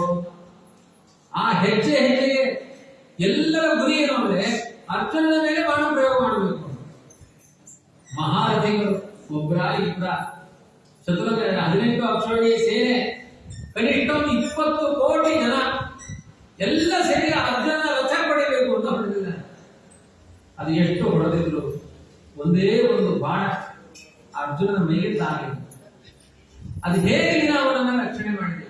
ಒಂದೇ ಒಂದು ಆ ಚಿಹ್ನೆಗಳಿಲ್ಲ, ರಕ್ತ ಬಂತು ಅಂತಿಲ್ಲ ಅರ್ಜುನನಿಗೆ, ಆ ತರ ರಕ್ಷಣೆ ಮಾಡಿದೆ. ಕೊನೆಯ ದಿನ ಕೃಷ್ಣ ರಥದಿಂದ ಮೊದಲು ಅರ್ಜುನ ಹೇಳಿದ್ರು ಕೆಳಗಿಡಿ. ಎಲ್ಲಾರು ಹೊಡೆದ ಬಾಣ, ಅವ್ರ ಮಾಟ ಮಂತ್ರ ತಂತ್ರ, ಅವರ ಕೆಟ್ಟ ಕುಹಕ ಎಲ್ಲ ಈ ರಥದಲ್ಲಿ ಕೇಂದ್ರೀಕೃತವಾಗಿದೆ. ತೋರಿಸ್ತೇನೆ ಕೆಳಗಿಡಿ. ಅರ್ಜುನ ಕೆಳಗಡೆ ರಥದಿಂದ ಇಳಿದ್ರೆ ಕೃಷ್ಣ ಇಳಿದ ಮೇಲೆ ಆ ರಥ ಸಿಡಿದು ಹೊರಟಂತೆ ಢಮ್ಮ ದೊಡ್ಡ ಬಾಂಬು ತರ ಸಿಡಿದು. ಅಷ್ಟು ಅವರ ಮಂತ್ರದ ಶಕ್ತಿಗಳೆಲ್ಲ ಆ ರಥದಲ್ಲಿ ಕೇಂದ್ರೀಕೃತವಾಗಿತ್ತು. ಅರ್ಜುನನನ್ನ ಹಾಗೆ ರಕ್ಷಣೆ ಮಾಡಿದ ಕೃಷ್ಣ. ಅದನ್ನೆಲ್ಲ ಹೇಳ್ತಾರೆ. ಅನೇಕ ಮಹಾರಥಾಸ್ತೋ ದ್ರೌಣ್ಯಸ್ತ್ರಾಸ್ಮ ಹರೇಭಿರಕ್ಷಿತಾಃ. ಆ ಅಶ್ವತ್ಥಾಮಾಚಾರ್ಯರು ನರಕದಲ್ಲಿ ಬಿಟ್ಟ ಅನೇಕ ಬಾಣ ಪ್ರಯೋಗಗಳಿಂದಲೂ ಕೂಡ ನಾವು ರಕ್ಷಿಸಲ್ಪಟ್ಟಿದ್ದೇವೆ. ಒಂದು ಅನಿಷ್ಟ ಇದ್ದೇವೆ, ನನಗೆ ಹಿಂಗೆ ಕಷ್ಟ ಬರ್ತಿರು. ಯಾಕೆಂದ್ರೆ ಯಾವ ಕಷ್ಟ ಬಂದು ಒಂದಾದ್ಮೇಲೆ ಒಂದು ಕಷ್ಟ ಮುಗಿತು ಅಂದಾಗಿ ಇನ್ನೊಂದು ಕಷ್ಟ ಆರಂಭ. ಆ ಕಷ್ಟ ಮುಗಿಯುವ ತನಕ ಇನ್ನೊಂದು ಸ್ತೋತ್ರ ಮಾಡ್ತಾ ಇದ್ದೆ. ಇನ್ನೊಂದು ಕಷ್ಟ ಆರಂಭ ಆದಾಗ ಮತ್ತೆ ಇನ್ನೊಂದು ಸ್ತೋತ್ರ ಮಾಡ್ತಾ ಇದ್ದೆ. ನಾವು ಎಷ್ಟು ಕಷ್ಟಗಳನ್ನು ಜನಗಳ ಹತ್ರ ಹೋಗಿ ಹೇಳ್ಬೋದು. ಒಂದು ಕಷ್ಟ ಹೇಳಿಕೊಂಡೆವು, ಪರಿಹಾರ ಮಾಡಿದ್ವಿ. ಎರಡನೇ ಕಷ್ಟ ಹೇಳಿಕೊಳ್ಳಿಕ್ಕೆ ಹೋದ್ರೆ ಮೇಲೆ ಕೆಳಗೆ ಮಾಡ್ತಾರೆ, ಮತ್ತೆ ಯಾಕೆ. ಮೂರನೇ ಕಷ್ಟ ಹೇಳ್ಕೊಳ್ಳಿಕ್ಕೆ ಹೋದಾಗ ಹೇಳಿದ್ರೆ ಇಷ್ಟು ದಿನ ನಿಮ್ ಕಷ್ಟ ಹೇಳ್ಕೊಂಡಿದ್ರಲ್ಲ, ಇವತ್ತು ನನ್ನ ಕಷ್ಟ ಹೇಳಿ ಹೇಳ್ತಾರೆ. ಅಷ್ಟೇ, ಫುಲ್ ಸ್ಟಾಪ್ ಅಲ್ಲಿ. ಮತ್ತೆ ನಾವು ಹೊರಟು ಹೋಗೋದು. ದೇವರ ಹತ್ರ ಅನಂತ ಕಷ್ಟಗಳನ್ನು ಹೇಳಿಕೊಳ್ಳಿ. ಸುಮ್ಮನೆ ಹೇಳೋದಲ್ಲ, ಪರಿಹಾರ ಮಾಡ್ತಾನೆ. ಅದನ್ನೇ ಹೇಳ್ತಾರೆ ಕುಂತಿ. ಏನೇ ಮಕ್ಕಳಿಗೆ ಕಷ್ಟ ಬಂತು, ಯಾವತ್ತೂ ಬೇಸರ ಇಲ್ಲ ದೇವರಿಗೆ. ನಿನ್ನೆ ಬಂದಿದ್ದೀರಿ, ಇವತ್ತು ಯಾಕೆ ಹೇಳಲೇ ಇಲ್ಲ. ಮತ್ತೆ ಮತ್ತೆ ಪರಿಹಾರ ಮಾಡಿದ್ದೀನಿ ನಾವು. ಅದನ್ನ ನೋಡಿ ಹೇಳ್ತಾಳೆ, ವಿಪದಸ್ತಂತು ನಶ್ಯಶ್ವತ್ ತತ್ರ ತತ್ರ ಜಗತ್ಪತೆ ಭವತೋ ದರ್ಶನಂ ಯಸ್ಯ ಅಪುನರ್ಭವ ದರ್ಶನಂ. ಇನ್ನ ಅಪರೋಕ್ಷ ಜ್ಞಾನ ಆಗೋ ತನಕ ನಮ್ಗೆ ಕಷ್ಟನೇ ಬರ್ತೇವೆ. ಈ ತರ ಕೇಳೋದು ಯಾವುದು ಇಲ್ಲ. ಗುರುವಾರ ದಿನ ರಾಯರತ್ರ ಒಂದು ಪ್ರದಕ್ಷಿಣೆ ನಮಸ್ಕಾರ ಮಾಡಿ, ರಾಯೇ ನನ್ನೊಂದು ಕಷ್ಟ ಕೊಡಿ ಅಂತ ಪ್ರದಕ್ಷಿಣೆ ಮಾಡುವ ಯಾರಾದ್ರೂ ಕೇಳ್ತಾರ? ಇರುವ ಕಷ್ಟ ಪರಿಹಾರ ಮಾಡಿ ಅಂತ ಕೇಳ್ತಾರೆ. ಹೌದಲ್ಲ ರಾಯ? ಹೌದು. ಯಾರಾದ್ರೂ ಕಷ್ಟ ಕೊಡಿ ಅಂತ ಕೇಳ್ತಾರೆ? ಯಾರು ಕೇಳಲ್ಲ. ಕಷ್ಟ ಕೊಡಿ ಅಂತ ಯಾರು ಕೇಳ್ತಾರೆ? ಪರಿಹಾರ ಮಾಡಿ ಅಂತ ಕೇಳ್ತಾರೆ. ಕುಂತಿ ಹೇಳ್ತಾಳೆ, ದೇವರೇ ನನಗೆ ಕಷ್ಟ ಕೊಡು. ಯಾಕೆಂದ್ರೆ ಕಷ್ಟವೇ ಬರಲಿಲ್ಲ ಅಂದ್ರೆ ದೇವರು ಹೋಗ್ತಾನೆ. ಹೌದಲ್ವಾ? ವ್ಯಾನಿಟಿ ಬ್ಯಾಗ್ ಹಾಕೊಂಡು ಅಲಂಕಾರ ಮಾಡ್ಕೊಂಡು ಬಿಗ್ ಬಜಾರಿಗೆ ಹೋದ ಮಹಿಳೆಯರಿಗೆ ದೇವರ ನೆನಪಾಗುತ್ತಾ? ಬಿಗ್ ಬಜಾರಿಂದ ಹೊರಗೆ ಬರುವ ತನಕ ರಾಮಕೃಷ್ಣ ಗೋವಿಂದ ಎಲ್ಲ ಗೋವಿಂದ ಹಾಗೆ ಹೋಗಿರುತ್ತೆ. ಹೊರಗೆ ಬಂದ ಮೇಲೆ ದೇವರಿಗೆ ದೀಪ ಹಚ್ಚಬೇಕು, ಮನೆಗೆ ಹೋಗ್ಬೇಕು, ಗೋವಿಂದ ಅನ್ಬೇಕು. ಎಲ್ಲ ಸುಖ ಸಂಪತ್ತಿನಲ್ಲಿದ್ದಾಗ ದೇವರು ನೆನಪಾಗಲ್ಲ. ಕಷ್ಟಗಳು ಬಂದಾಗ ಹೋದಾಗ ನಡಿಲಿಕ್ಕಾಗಲ್ಲ, ಎದ್ದು ನಿಂತ್ಕೊಳ್ಳಿಕ್ಕಾಗಲ್ಲ, ಕೂತ್ರೆ ಹೇಳಿಕ್ಕಾಗಲ್ಲ, ಮಂಡಿ ನಾವು ಗೋವಿಂದ ಅವಾಗ ನೆನಪಾಗುತ್ತೆ ದೇವರು. ಆರಾಮಾಗಿ ಒಳ್ಳೆ ಜಿಮ್ನಾಸ್ಟಿಕ್ ಮಾಡುವ ದೇಹ ಇದ್ದಾಗ ದೇವರ ನೆನಪು ಯಾಕೆ ಆಗುತ್ತದೆ? ಅದಕ್ಕೆ ದೇವರ ಕಷ್ಟಗಳನ್ನು ಕೊಡ್ತಾನೆ. ಸ್ವಂತ ಟ್ವೀಕ್ ಅಂದಾಗಲ್ಲ ಅಂದ್ರೆ ಗೋವಿಂದನ ಅಲ್ಲಿ ಅವಾಗಾದ್ರೂ ಹೆಸರು ಮಾಡಿ, ಅವಾಗಲೂ ಮಾಡಿಲ್ಲ ಅಂದ್ರೆ ಅದೇ ಗೋವಿಂದ. ಕಷ್ಟದಲ್ಲಿ ಆದ್ರೂ, ಅದಕ್ಕೆ ಸಂಕಟ ಬಂದಾಗಲಾದ್ರೂ ವೆಂಕಟರಮಣ ಅಂತ ದೇವರ ಸ್ಮರಣೆ ಮಾಡಬೇಕು. ನನ್ನ ಕಷ್ಟನೇ ಬರ್ತಾ ಇರಲಿ. ಜನ್ಮೈಶ್ವರ್ಯ ಶ್ರುತ ಶ್ರೀವಿ ಏಧಮಾನಮಧರ್ಮುಮಾನ್ ನಾರ್ಹೈತ್ಯ ವಿರಾಮಂ ವೈ ತ್ವಾಂ ಅಕಿಂಚನ ಗೋಚರಂ. ಯಾರಿಗೆ ಜನ್ಮ ಅವರ ಕುಲ, ಅವರ ಐಶ್ವರ್ಯ, ಅವರ ಸಂಪತ್ತು, ಅವರ ವಿದ್ಯೆ, ಇದರ ದೊಡ್ಡ ಸ್ಥಿತಿ ಇರುತ್ತೆ. ಅವರಿಗೆ ಸ್ಮರಣೆ ಬರಲ್ಲ ಕೃಷ್ಣ. ಕೋಟ್ಯಾಧಿಪತಿಗಳು ಯಾರೇ ಒಂದು ಭಾಗವತ ಕೇಳ್ತಾರೆ, ಏನೋ ಒಂದಷ್ಟು ಸಾಮಾನ್ಯ ಜನಸಾಮಾನ್ಯರಿಗೆ ದೇವರು ದೊರೀತಾನೆ. ಅದಕ್ಕೆ ಶ್ರೀಮದಾಂತರಿಗೆ ದೇವರು ಕಾಣಿಸೋದಿಲ್ಲ. ಕುಬೇರನ ಮಕ್ಕಳು ಹೇಳ್ತಾರೆ, ನಲಗೂಬರ ಮಣಿಕೆಯವರು, ದೇವರೇ ಇನ್ನೊಂದು ಜನ್ಮ ಇದ್ರೆ ನಮಗೆ ಶ್ರೀಮಂತರ ಮಕ್ಕಳಾಗಿ ಹುಟ್ಟಿಸ್ಬೇಡ ಅಂತ ಹೇಳ್ತಾರೆ ಭಾಗವತದಲ್ಲಿ. ಯಾಕೆಂದ್ರೆ ನೀನ್ ಮರ್ತೋಗುತ್ತೆ, ಯಾವಾಗಲೂ ದುಡ್ಡನ್ನೇ ನೋಡ್ತಿರ್ತಾರೆ. ನಿನ್ನನ್ನು ನೋಡಬೇಕು ಅಂದ್ರೆ ಶ್ರೀಮಂತರ ಮಕ್ಕಳಾಗಿ ಹುಟ್ಟಬಾರದು, ನಾವು ಜನಸಾಮಾನ್ಯರಾಗಿ ಹುಟ್ಟಬೇಕು. ಅದಕ್ಕೆ ದೇವರು ಏನ್ ಮಾಡಿದ, ಗೋಪಾಲಕರ ನಡುವೆ ಹುಟ್ಟಿಲ್ಲ. ಇವರಿಗೆಲ್ಲ ಒಂದು ಸ್ವಲ್ಪ ಹರಿಭಕ್ತಿ ಹುಟ್ಟುತ್ತೆ. ಶ್ರೀಮಂತರ ರಾಜರ ನಡುವೆ ಹುಟ್ಟಿಲ್ಲ. ಅವರು ಹುಟ್ಟಿದ್ದು ರಾಜಧಾನಿಯಲ್ಲೇ, ಮಥುರಾ ಪಟ್ಟಣದಲ್ಲಿ. ಹೋಗಿದ್ದು ಗೋಕುಲಕ್ಕೆ. ಯಾಕೆಂದ್ರೆ ಸೋಥೋ ಈ ರಾಜಧಾನಿಯಲ್ಲಿದ್ದವರಿಗೆಲ್ಲ ಹರಿಭಕ್ತಿಯೇ ಇಲ್ಲ, ರಾಜತ್ವದ ಮದ ಇದೆ. ಎಲ್ಲಿ ಹೋದ, ಗೋ ಸೇವೆ ಮಾಡುವ ಗೋಪಾಲಕರಿಗೆ ಹರಿಭಕ್ತಿ ರಾಜಧಾನಿಯಲ್ಲಿರುವಂತವರಿಗಿಲ್ಲ. ದೇವರು ಗೋಕುಲಕ್ಕೆ ಹೋಗ್ತಾರೆ. ಆದ್ರಿಂದ ಮದಾಂಧರಾದವರಿಗೆ ಧನದ ಮದ, ರೂಪದ ಮದ, ಕುಲದ ಮದ, ವಿದ್ಯೆ ಮದ ಇದ್ದವರಿಗೆ ನಿನ್ನ ಮಹಿಮೆ ಅರ್ಥ ಆಗಲ್ಲ, ನಿನ್ನ ನಾಮವನ್ನು ಉಚ್ಚರಿಸುವ ಯೋಗ್ಯತೆ ಇರಲ್ಲ ಅವರಿಗೆ. ಆದ್ರಿಂದ ನಿನಗೆ ಅಕಿಂಚನ ಗೋಚರ ಅಂತ ನಿನ್ನ ಹೆಸರು ಮುಂದೆ ಹೇಳ್ತಾರೆ. ಅಕಿಂಚನ ಗೋಚರ ಅಂದ್ರೆ ಅಕಿಂಚನ ಅಂದ್ರೇನು? ಹಣ ಇಲ್ಲ, ದಟ್ಟ ದರಿದ್ರರು, ಅವರಿಗೆ ನೀನು ಕಾಣಿಸುವ ಹಾಗೆ, ದರಿದ್ರರಿಗೆ ಗೋವಿಂದ ಕಾಣಿಸುವ ಹಾಗೆ ಶ್ರೀಮಂತರಿಗೆ ಕಾಣಿಸುವುದಿಲ್ಲ. ಹಾಗೆ ಸ್ತೋತ್ರ ಮಾಡ್ತಾರೆ. ನಮೋ ಅಕಿಂಚನ ವಿತ್ತಾಯ ನಿರುದ್ಧ ಗುಣರುತ್ತಯೇ ಆತ್ಮಾರಾಮಾಯ ಶಾಂತಾಯ ಕೈವಲ್ಯ ಪತಯೇ ನಮಃ. ನೀನು ಸ್ವರಮಣ, ಪ್ರಾಕೃತಿಕವಾದ ಯಾವ ಗುಣಗಳಿಲ್ಲ, ಅಕಿಂಚನ ವಿತ್ತ. ನಿನ್ನಂತಹ ಮೋಕ್ಷಪ್ರದನಾದ ಭಗವಂತನಿಗೆ ನಮಸ್ಕಾರ. ಮನ್ಯೇ ತ್ವಾಂ ಕಾಲಮೀಶಾಂ ಅನಾದಿ ನಿಧನಂ ಪರಂ ಸಮಂ ಚರಂತಂ ಸರ್ವತ್ರ ಭೂತಾನಾಂ ಯನ್ವಿದಕ್ಕರಿಹಿ ನ ವೇದ ಕಶ್ಚಿತ್ ಭಗವಶ್ಚಿಕೀರ್ಷಿತಂ ತವೇಹ ಮಾನಸ್ಯ ನೃಣಾಂ ವಿಡಂಬನಂ ನ ಯಸ್ಯ ಕಶ್ಚಿತ್ ದೈತೋಸ್ತಿ ಕರ್ಹಿಷಿತ ದ್ವೇಷ್ಯಶ್ಚ ಯಸ್ಮಿನ್ ವಿಷಮಾಮತಿರ್ನೃಣಾಂ. ನೀನು ಯಾಕೆ ಅವತಾರ ಮಾಡ್ತೀನಿ, ನಿನ್ನ ಉದ್ದೇಶ ಏನು, ಯಾವ ಮಾನವರಿಗೂ ಅರ್ಥ ಆಗಲ್ಲ. ದೇವರು ಯಾಕೆ ಅವತಾರ ಮಾಡಿದ ಅಂತ ಅರ್ಥ ಮಾಡಿಕೊಳ್ಳುವವರು ಯಾರು ಇಲ್ಲ. ನೀನು ಕೇವಲ ಧರ್ಮ ರಕ್ಷಣೆಗೋಸ್ಕರ ಭೂಮಿಗೆ ಬಂದಿದೆ, ಅಧರ್ಮವನ್ನು ಶಿಕ್ಷಿಸಬೇಕು ಅಂತ ಬಂದಿದೆ. ಇನ್ಯಾವ ದೃಷ್ಟಿಯೂ ನಿನ್ನ ಜೀವನದಲ್ಲಿ ಇಲ್ಲ. ಮನುಷ್ಯರಂತೆ ವಿಡಂಬನೆಗಳನ್ನು ಮಾಡಿಸಿ ನೀನು ಜಗತ್ತಿಗೆ ವಲ್ಲಭ. ನಿನಗೆ ಯಾರೂ ದ್ವೇಷ ಇಲ್ಲ, ನಿನಗೆ ಯಾರೂ ಪ್ರಿಯರು ಹೊಂದಿಲ್ಲ. ಮನುಷ್ಯರು ಅಲ್ಪವಾದ ಬುದ್ಧಿಯಿಂದ ನಿನ್ನನ್ನು ತಪ್ಪು ತಪ್ಪಾಗಿ ವ್ಯಾಖ್ಯಾನ ಮಾಡಿಕೊಡುತ್ತಾರೆ. ನೀನು ಜನಗಳಿಗೆ ಧರ್ಮವನ್ನು ಬೋಧನೆ ಮಾಡಲಿಕ್ಕೆ ಪ್ರಾಣಿ ಪಕ್ಷಿಗಳಾಗಿ ಅವತಾರ ಮಾಡ್ತೀವಿ, ಮನುಷ್ಯರ ರೂಪದಿಂದ ಅವತಾರ ಮಾಡ್ತೀವಿ. ಗೋಪ್ಯಾಗದೆ ತ್ವಯಿಕತಾಗಸಿದಾವತಾವತ್. ಆ ಗೋಪಿಕಾಸ್ತ್ರೀಯರ ಕರ್ಮದ ಬಂಧನವನ್ನೆಲ್ಲ ನಾನು ಒಡೆದು ಹಾಕಿದೆ, ಮಣ್ಣಿನ ಮಡಿಕೆಗಳನ್ನು ಒಡೆದಿದೆ. ಯಾಕೆಂದ್ರೆ ಕೃಷ್ಣ ನಿಮ್ಮ ಮನೆಗೆ ಬಂದಿದ್ರಿಂದ ನಿಮ್ಮ ಕರ್ಮಗಳೆಂಬ ಮಡಿಕೆಗಳೆಲ್ಲ ಇದರಂತೆ ಒಡೆದು ಹೋಯಿತು ಅಂತ ಸೂಚನೆ ಮಾಡಲಿಕ್ಕೆ ಮಡಿಕೆ ಹೊಡೆದ್ರೆ ನಿನ್ನ ಹಡೆದ ಸಾಕಿದ ತಾಯಿ ಯಶೋದೆ ಕಚ್ಚಿ ಹಾಕ್ತೀನಿ, ಅಪರಾಧ ಮಾಡಿದೆ, ಕಳ್ಳ ಅಂತ ಹತ್ತ ಇಟ್ಕೊಂಡು ಬರ್ತಾಳೆ. ಅವಳಿಗೆ ಎಲ್ಲಿ ಬುದ್ಧಿ ಇದೆ, ಎಲ್ಲಿ ಬುದ್ಧಿ ಇದೆ ಅವಳಿಗೆ? ಕರ್ಮ ಬಂಧನ ಬಿಡು. ಗಡಿಗೆ ಹೊಡಿತು ಅಂದ್ರೆ ಹೋಯ್ತು ಎಲ್ಲ. ಗಡಿ ತುಪ್ಪದ ಬಿಂದಿಗೆ ಸಿಪ್ಪೆ ಕಪ್ಪನೆ ಬಿಡು. ಮಡಿಕೆ ಹೊಡೆಯಿತು ಅಂದ್ರೆ ಸತ್ತೋಯ್ತು ಅಂತ ಅರ್ಥ. ಮಡಿಕೆ ಹೊಡೆಯುವುದು ಅಂದ್ರೆ ಅರ್ಥ ಇದೆ, ಸತ್ತೋಯ್ತು ಇಲ್ಲ ಅಂತ. ದೇವರ ಮನೆಯಲ್ಲಿ ಮಡಿಕೆ ಹೊಡೆಲ್ಲ, ಏನ್ ಸತ್ತೋಯ್ತು? ಅವರ ಅನಾದಿ ಕಾಲದ ಕರ್ಮ ಬಂಧನಗಳೆಲ್ಲ ಹೊಡೆದು ಹೋಯ್ತು. ಇದನ್ನ ಅರ್ಥ ಮಾಡಿಕೊಳ್ಳದಿರುವ ಯಶೋದೆ ಕಟ್ಟಿ ಹಾಕಿನಿಂದ ಹಗ್ಗ ಹಿಡ್ಕೊಂಡು ಬಂದಲ್ವ, ಉಪಕಾರ ಮಾಡಿದಂತೆ ಕಟ್ಟಿ ಹಾಕಿನಿಂದ ಆಯ್ತು. Received 500 rupees on Paytm. ದೇವ್ರು ಜೋರಾಗಿ ದೇವರು ಹಗ್ಗ ಹಿಡ್ಕೊಂಡು ಬಂದ. ಯಾಕೆಂದ್ರೆ ಅಯ್ಯೋ ಅವಳ ಕಷ್ಟ ಎಲ್ಲ ಪರಿಹಾರ ಮಾಡಿದ್ರೆ ಹಗ್ಗದಲ್ಲಿ ಕಟ್ಲಿಕ್ಕೆ ಬರ್ತಾಳಲ್ಲ ಅಂತ ಕಟ್ಟು ತಿಕ್ಕಿ ತಿಕ್ಕಿ ತಿಕ್ಕಿ ಬೆಳಿಗ್ಗೆ ಅವಳೇ ಅಲಂಕಾರ ಮಾಡಿದಂತೆ.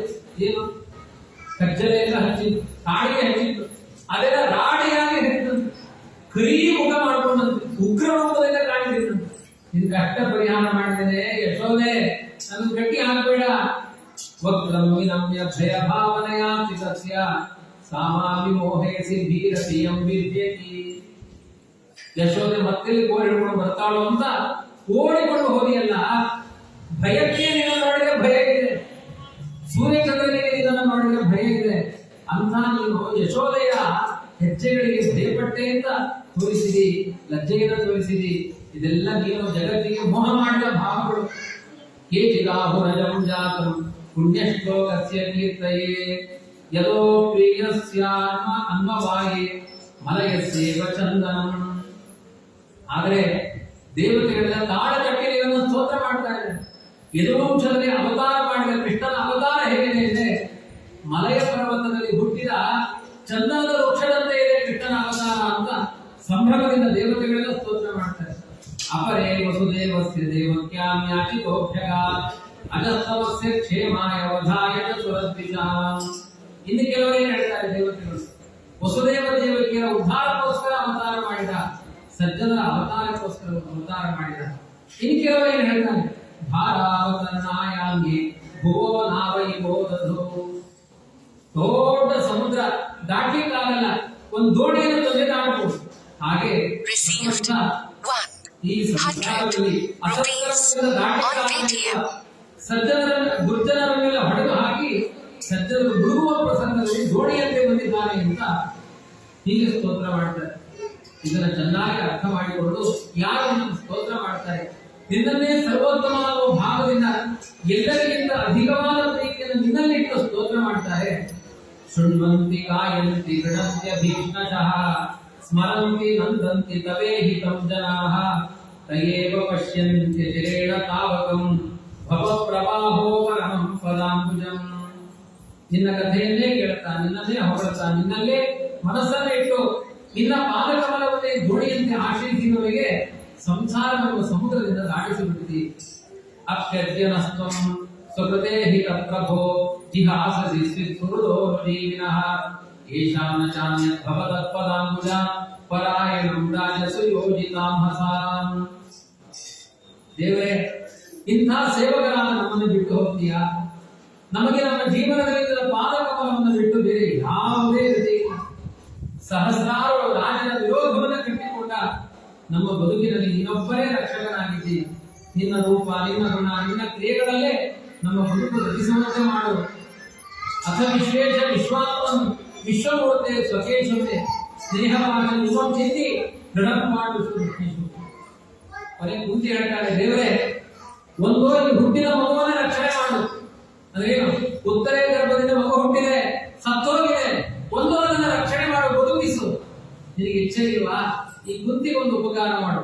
ಪಾಂಡವರು ನನ್ನ ಮಕ್ಕಳು ಮೊಮ್ಮಕ್ಕಳು ಅನ್ನುವ ಮೋಹವನ್ನ ಕತ್ತರಿಸಿ ಹಾಕು.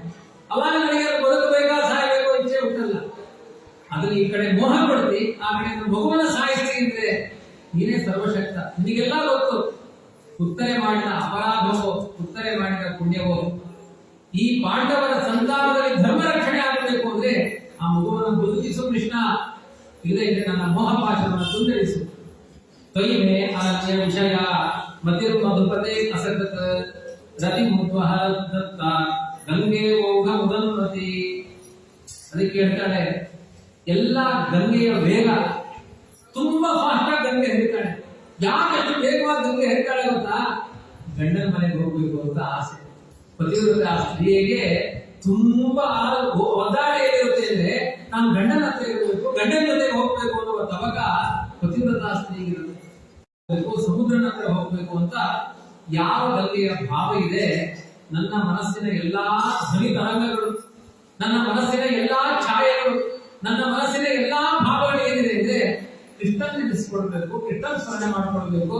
ಕೃಷ್ಣನ್ ಬಿಟ್ಟು ನನಗೆ ಇನ್ಯಾರು ಉದ್ಧಾರಕರಿಲ್ಲ ಅಂತ ಪತಿವ್ರತೆಯ ಭಾವ. ಒಂದು ಕ್ಷಣ ನಿನ್ ದುಃಖ, ಒಂದು ಗಂಡಿನ ಹನಿ ನೀರು ಬಂದ್ರೆ ಸಾಕು, ದೇವರ ಮುಂದೆ ಸಾಕು ಅಂತ ಹೇಳಿದ್ರು. ನಿನ್ನೆಲ್ಲ ಕಷ್ಟ ಪರಿಹಾರ ಮಾಡ್ತೇನೆ.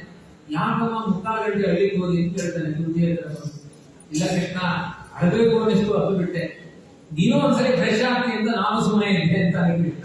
ಒಂದ್ಸರಿ ಹೊರಗಡೆ ಬಂದ್ಬಿಟ್ಟು ಕೆಲವರು ಹೇಳ್ತಾರೆ, ಹಳ್ಳಿ ಬಿಡು, ಹಳ್ಳಿ ಎಲ್ಲ ಹೊರಗಡೆ ಹಾಕಿ ದುಃಖ ಫ್ರೆಶ್ ಆಗ್ತಾರೆ. ಹೆಣ್ಮಕ್ಳಿಗೆಲ್ಲ ತುಂಬಾ ಅಭ್ಯಾಸ. ಎಷ್ಟು ಫ್ರೆಶ್ ಆಗೋದ್ರಿ, ಮತ್ತೆ ಅಳು ಬರುತ್ತಲ್ಲ, ಮತ್ತೆ ಅಳುವೇ ಬರಬಾರದು ಅಂದ್ರೆ ಕುಂತಿ ತರ ಆಡಬೇಕು. ದೇವರೇ, ನನ್ನ ಮನಸ್ಸಿನ ಭಾವದ ಹರಿಗಳೆಲ್ಲ ನಿನ್ನ ಪಾದಾರವಿಂದವನ್ನು ಮುಟ್ಲಿ.